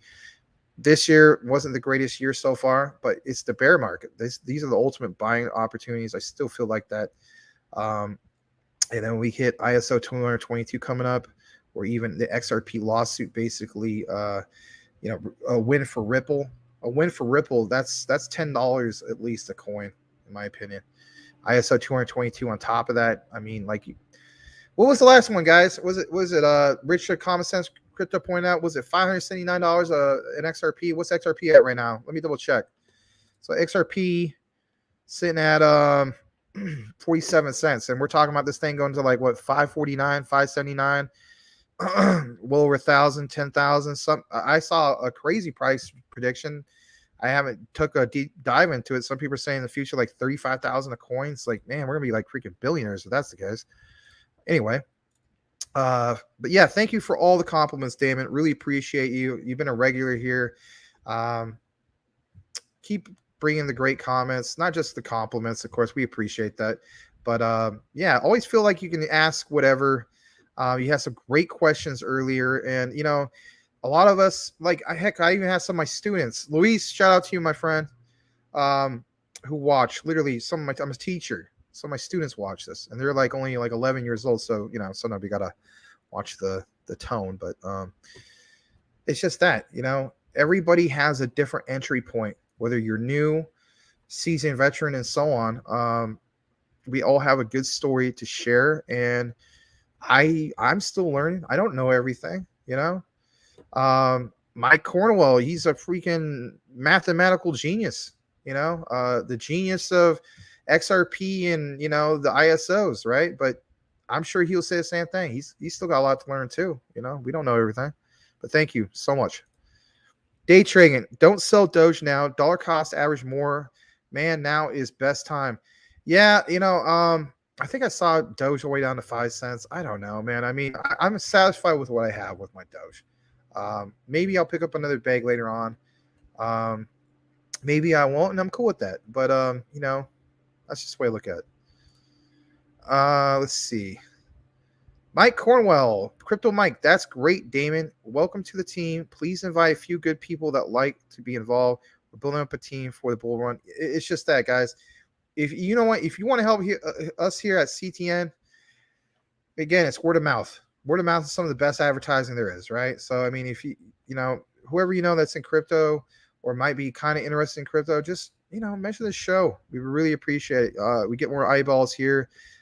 We do try to bring great content. Typically speaking, I don't always try to go 2 hours. It's ended up being that way. Man, I'll tell you flat out, guys, I'll be honest. I've been averaging about like 3.5, 4 hours of sleep last few nights, and it's just been kicking my butt. And that's my own fault. Don't get me wrong, but like I'll do I'll go over 2 hours with you guys, and then after that, I'm like, oh man, I got to do a recorded video, and then after that, I'm like, got to do the editing, proper thumbnail, and then something will pop up, and I'm like, oh, this project looks interesting, and it's just. I'm thinking to myself, man, am I taking on too much? I mean, technically speaking, I got like 4 jobs now. Do the whole teacher thing, coaching basketball. There's this. There's another project I'm working on, and of course, I mean, say what you want. I mean, it's not paid gig. I mean, caregiver is a full-time job. All right. All right, here we go. We always follow the hot coins. Yes, we do. We try to, at least, right? You know what? I don't know if I'll do it. I might not do it tonight with Clearpool, but maybe this weekend. I got to start talking more about Clearpool because, I got to remind people. If it wasn't for Clearpool, you guys wouldn't even see me here. Then that's a fact. And no, I never got paid by them or anything like that. I just always felt as they're a very underrated project that flew under the radar that someday everybody would be talking about them. Heck, I mean, I'm not not gonna shill Saitama or anything like that, but I will give him credit. Even Saitama was up like what 20% earlier today. Saitama, are you kidding me? Anyway, that doesn't mean I'm telling you guys getting Saitama. No, but what I will be telling you is, if you were ever to the point where you could legitimately take profits, especially if the type of person like me, where I got like close to $4,000, or I think I got, was it 3,600 or 4? I don't know. It's about $4,000. $4,000 to Saitama. Once I hit profits in Saitama, I am not keeping a moon bag. I am getting the heck out of it. No offense. Ironlux Trader, smiling. Hey, good to see Ironlux. Do you guys see SEC got two big companies on rug pull scams in wrestling? One was trying to be backed by gold bullion. No, I didn't see that. Jeff Pruden with comments. Good to see that. All right. Coochie Boy says, Lux, iron sharpens iron, says Somo Flood. All right. Let me go a little further down. Hold on. Anthony, I'm not able to buy more Luna on Kraken. Oh, no. That is something that's worth kind of tearing up about. Jeff Pruden says crypto.com. All right. You guys saying what's up each other? That's great. Coochie Boy Simpson predicting the 589. Yeah, that's right. And then, of course, Rich and some other guys from was Richard Common Sense Crypto. You covered it with recording and so on. All right, hold on a second. Coochie Boy, that was fake. Yeah, a lot of it is, but I mean, I don't know. It's just, if it gets something trending, I'm cool with it. Especially if it's Simpsons, whether it's true or not. It just, if it trends, it trends. And if it trends positively speaking, then that's like free advertising. And if it gets the whole ball rolling, I'm cool with that. Anthony, I put all my savings at the 100 level. I'm nervous. Wow, okay. Coochie Boy, loved it though. Max P, we are all still learning. Yeah, absolutely. All the way up to the time of the deathbed, pretty much, right? Yeah. Whether you're like 90 something years old or you make it past 100. I mean, what are we gonna do, guys? Are we gonna get our neural links by then? Live a little bit longer. Supposed to be like, help, cure a lot of things, supposedly. I don't know. I don't know if I want part of my brain tissue up and open, but anyway. Ironlux Trader, Anthony, what did you put your life savings on? That's a good question. Ironlux, okay, you guys are saying hi. Sure, let me skip down. Ironlux, I bought Luna. Okay, Coochie Boy, Max, you got to have 5 streams, brother. Is that what's going to have to take 5 streams? Because I won't be able to be here for all that. I mean, maybe later on in the future, but I got too much other stuff going on. But is that what the top guys are doing? I mean, I know 2-Bit, he does the whole, 9 p.m. GMT every day for Luna Classic and other things, but is that what's really going to take? Dang it, how much? All right, hold on. 5 streams of income. Oh, I get what you're saying. 5 streams of income is the minimum. All right. Well, you know what? I've been killing myself at doing a lot of different sources of income, and I'm trying to raise up as much as I can because I'm trying to make as much or invest as much as I can in everything that I feel as though is good, like the ISOs and so on. And so I want to do that a lot now before the bull market comes, because once the bull market comes, then maybe I won't have to work as much. I'll still be working at something. I just won't be doing like 4 or 5 different, I'm going to give myself a day off once in a while. I'll tell you that much. Coochie Boy, man. All right.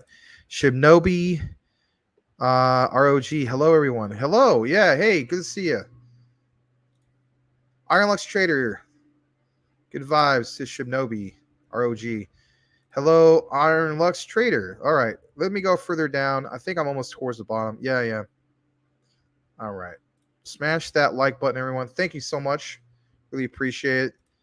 I know you sent me some messages a while back. Don't think I haven't remember that. I'm pretty sure this is the same guy. If I'm not, if you got the similar name as the other guy, then okay. But I will get with Larry about some of the things you mentioned. He's been ill, but I definitely will. My fireplace, something weird smelling right there. Anyway. I've been having problems like with birds literally they get up on the chimney, they fall through the chimney, they get stuck, and sometimes it's a mess. Anyway, as some of the kids would say, cool story, bro. Right? Yeah, I know. All right, Anthony, Ironlux, no need if I need to pay rent next month. All right.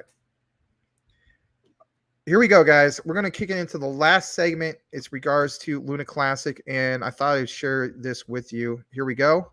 Thanks for joining us tonight, by the way.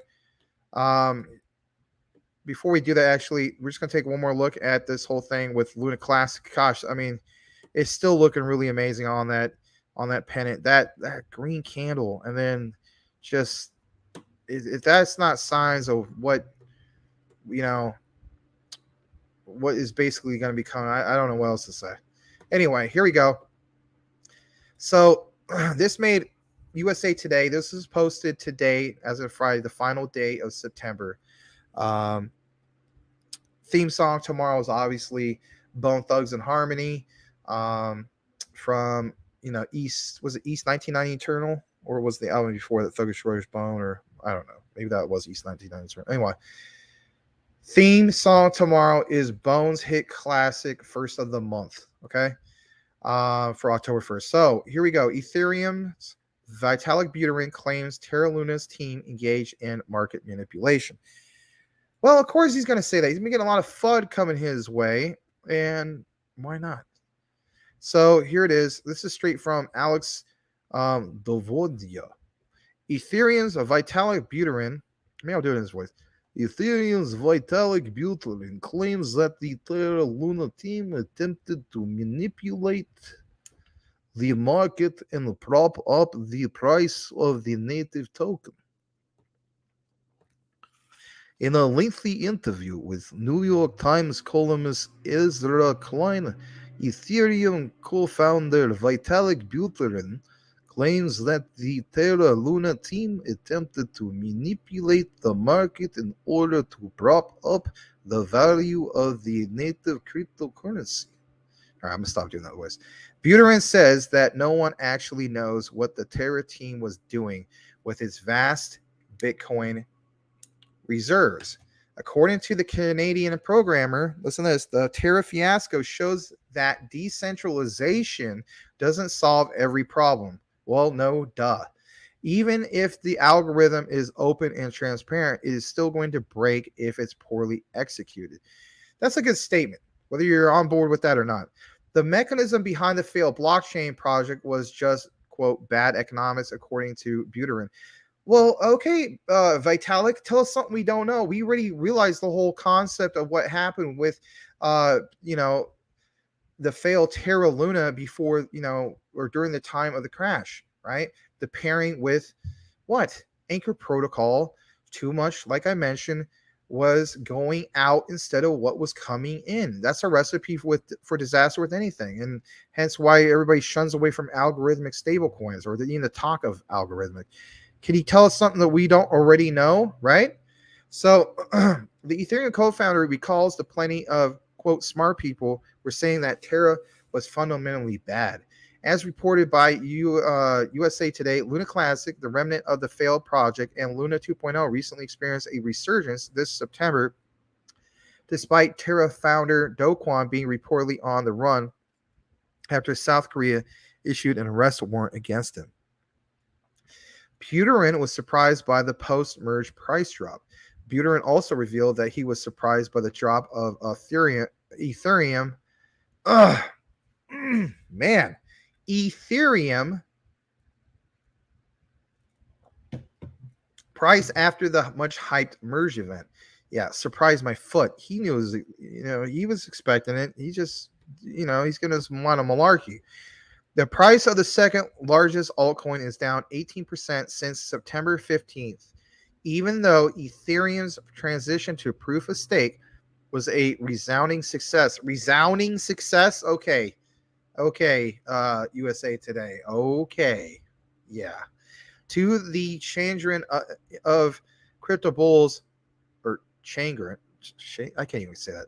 It ended up being a sell the news event. Yeah, well, I would agree with that much. More like buy the dump, sell the pump event. Buterin also believes that the underperformance of U.S. equities also continued to the Ethereum price drop. And I'm sure the next thing he'll get on the bandwagon is, Gary Gensler fudded Ethereum because he's going after this. Now, that statement, if he does make that later on, and I wouldn't be surprised if he does, I can kind of see where he's coming from with that, because, that could affect it. But anyway, you can learn more about, of course, the author if you want. In reality, you're not going to. But anyway, I want to share that. I just think, it's like, Vitalik, you're already telling us stuff we already know. And if anything, you're trying to, steer focus away from what's really going on in the background. I mean, come on. Again, this statement here, Buterin also revealed that he was surprised by the drop of Ethereum. No way. That's a lot of BS. Publicly, yeah, you're going to state you're surprised. Why? You're the face of Ethereum. Okay. All right. So let me go ahead and bring back up the KuCoin chart, and then we're going to wrap up the show up here in a little bit, because we've been going, a little over 2 hours and 15 minutes. That's quite a, bit for the show. I'm going to go ahead and share my screen one more time, for you can see what's going on with the Luna Classic on the chart. Again, looking really, really bullish in my opinion. And yeah, it's just up 4%, but we were up about 10% earlier. We still have quite a few buy orders. We're going to double check that. At least I am, real quick, without sharing the other screen. I'm going to type in Luna Classic just to kind of see if we got any update. I mean, I know it's CMC. It's not going to be as up to date as the likes of Luna. I mean, KuCoin, but I just want to see what's going on with that. Let's see. Volume is up 22%, sitting at 620 million. Current market cap of Luna Classic is 1.8 billion. All right, let's see here. So I'm gonna kick it into the last bit of comments. I'm also gonna double check to see. I don't want to miss a super chat just in case. If I did, I apologize. Just double checking. All right, the last one came from Crypto Mike. Okay, so I didn't mess up on that. Glad I didn't. And let's get the last comments. Coochie boy, that's Shinja. All right. Yup. Thank you for that from Shinobi ROG, Raj. Anthony, Iron Lux, when is the next bull run? All right, I'd like to hear that from Iron Lux. Coochie boy, did you get 50? Let's see here. Shinobi Raj. People will be able to wager each other and play tournaments. All right, that would be cool. Yeah, I mean, I still hold quite a bit of Shinobi. Iron Lux Trader, I have a small moon bag of Luna Classic staked on the Terra Station. Had 5x, but I held Luna Classic for the next 5 to 10 years, where it might eventually hit a penny. Okay, so you feel as like that's the realistic for you, way down the road, and you're cool with that. Okay, I can respect that. I mean, even 5-10 years, I mean, still that's a lot of money. A lot of us, of course, feel as though it's going to get there a lot sooner, but I could totally respect where you're coming from. All right. Shinobi, Raj, Call of Duty, Halo, and many others. Huh. Which Call of Duty you play? I've been getting requests from some of my students to start doing some recordings again. I need to get my channel going up again. I haven't done like a single video in like 6 to 8 months or something. I can't remember how long it's been. Let's see here. Not financial advice, of course. Yeah, we know. I will play. All right, let me go a little bit further down. Selmo's not a fan of it. That's okay. Shinobi Raj, I'm not a big on gaming either, but I do play at times. I used to be huge on gaming, but I haven't played any games since like last April. Where's your evidence, Selmo? Oh boy, here we go. We got something going on here. Let's see here. Coochie boy, I spent hours playing in a Texas Hold'em poker. All right, hold on. The volume speaks for itself. All right. That's a back and forth with you guys, so I'm not gonna get really tuned into that. I get it. My XRP is doing well. Okay, hold on a second. And you say you've been thinking of getting XRP. Yep. And I have yet to play Call of Duty. You know what? So you guys know on Twitter, I'm DPG Maximus. So basically stands for Dog Pound Gaming or Dog Pound Gamers Maximus. Back in the day on the original Call of Duty 1 was World War II, right? We had 20 total title defenses. We had the number one spot on this thing called Team Warfare Ladder, TWL. And we hit, I think it was like 100 wins, 40 losses. But anyway, we had 19 straight title defenses, like 19 straight wins at the number one spot. And on that 20th and final one, we finally lost, but it was okay. We had a nice run. It was so fun playing those, what they call matches. We do like a 6v6 S&D, search and destroy, and we used to do like a 5v5. I would not trade those times for nothing.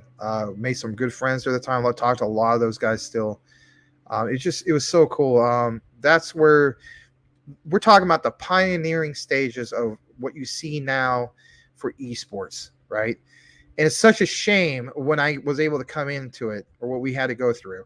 So we had all the right, proper, dedicated service support, but the things like we see, like live streaming and all that stuff,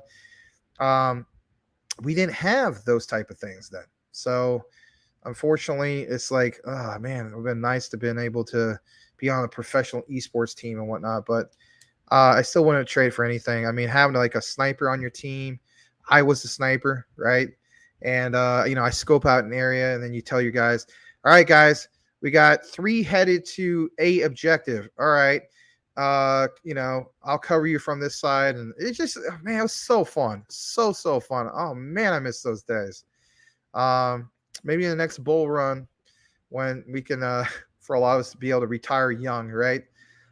Maybe I'll get back to some of that old school good times. I really, really miss it. All right, you guys. I'm just gonna state the last few comments to see here. Iron Lux Trader. I started accumulating XRP between 28 and 34 cents. Elbow cough. Thanks for that. Thanks for that elbow cough, Iron Lux. Just for you. Ready? The classic trademark. Oh yeah. All right, Shinobi Raj, a nice iron. I haven't dollar cost average to XRP since it created higher highs and higher lows. Yeah, that's kind of like me and Doge, right? We were talking about that earlier. Just I haven't either. But with that, with XRP, I have. Actually, probably going to get a third bag tonight. All right, Shinobi Raj. I would like to see XRP be listed on Shinobi Swamp. Okay, cool. Well, I'm going to unshare this. Do a closing comment straight from me. Guys, thank you so much for joining us here tonight at Crypto Talk Now for the Luna Classic Show. Keep an eye on what is going to happen here within the next 24 hours, or basically by the time we get to the next show.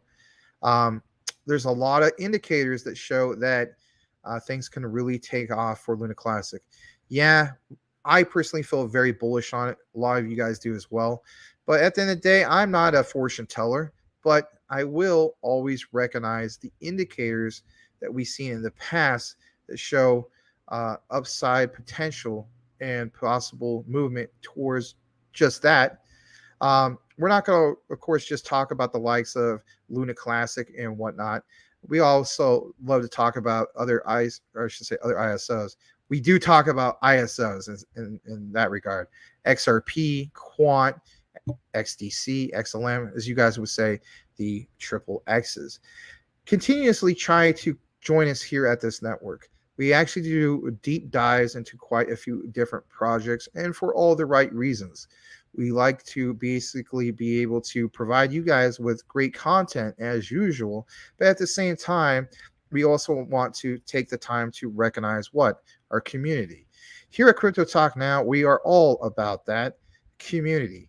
If you happen to be a person that's completely new to crypto, or be a person that's been in this many, many years, whatever the case be, you have something very valuable to share with what? Our community. Help us here at Crypto Talk Now grow this community by spreading the word about what we are all about.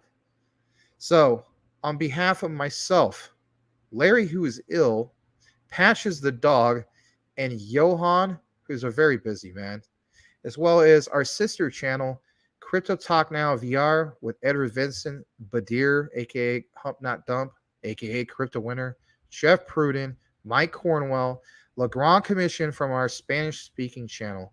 I just want to state thank you so much once again. By all means, if you want more Crypto Talk Now, you can either join us on the after show at Discord, Or if they happen to be streaming, which I think they are very well after this show is over, join them over at Crypto Talk Now VR live with Edward Vincent and the rest of the Crypto Talk Now VR crew. This is Maximus reporting, and I'm out for now. Have a blessed night. We'll see you tomorrow. Bye-bye.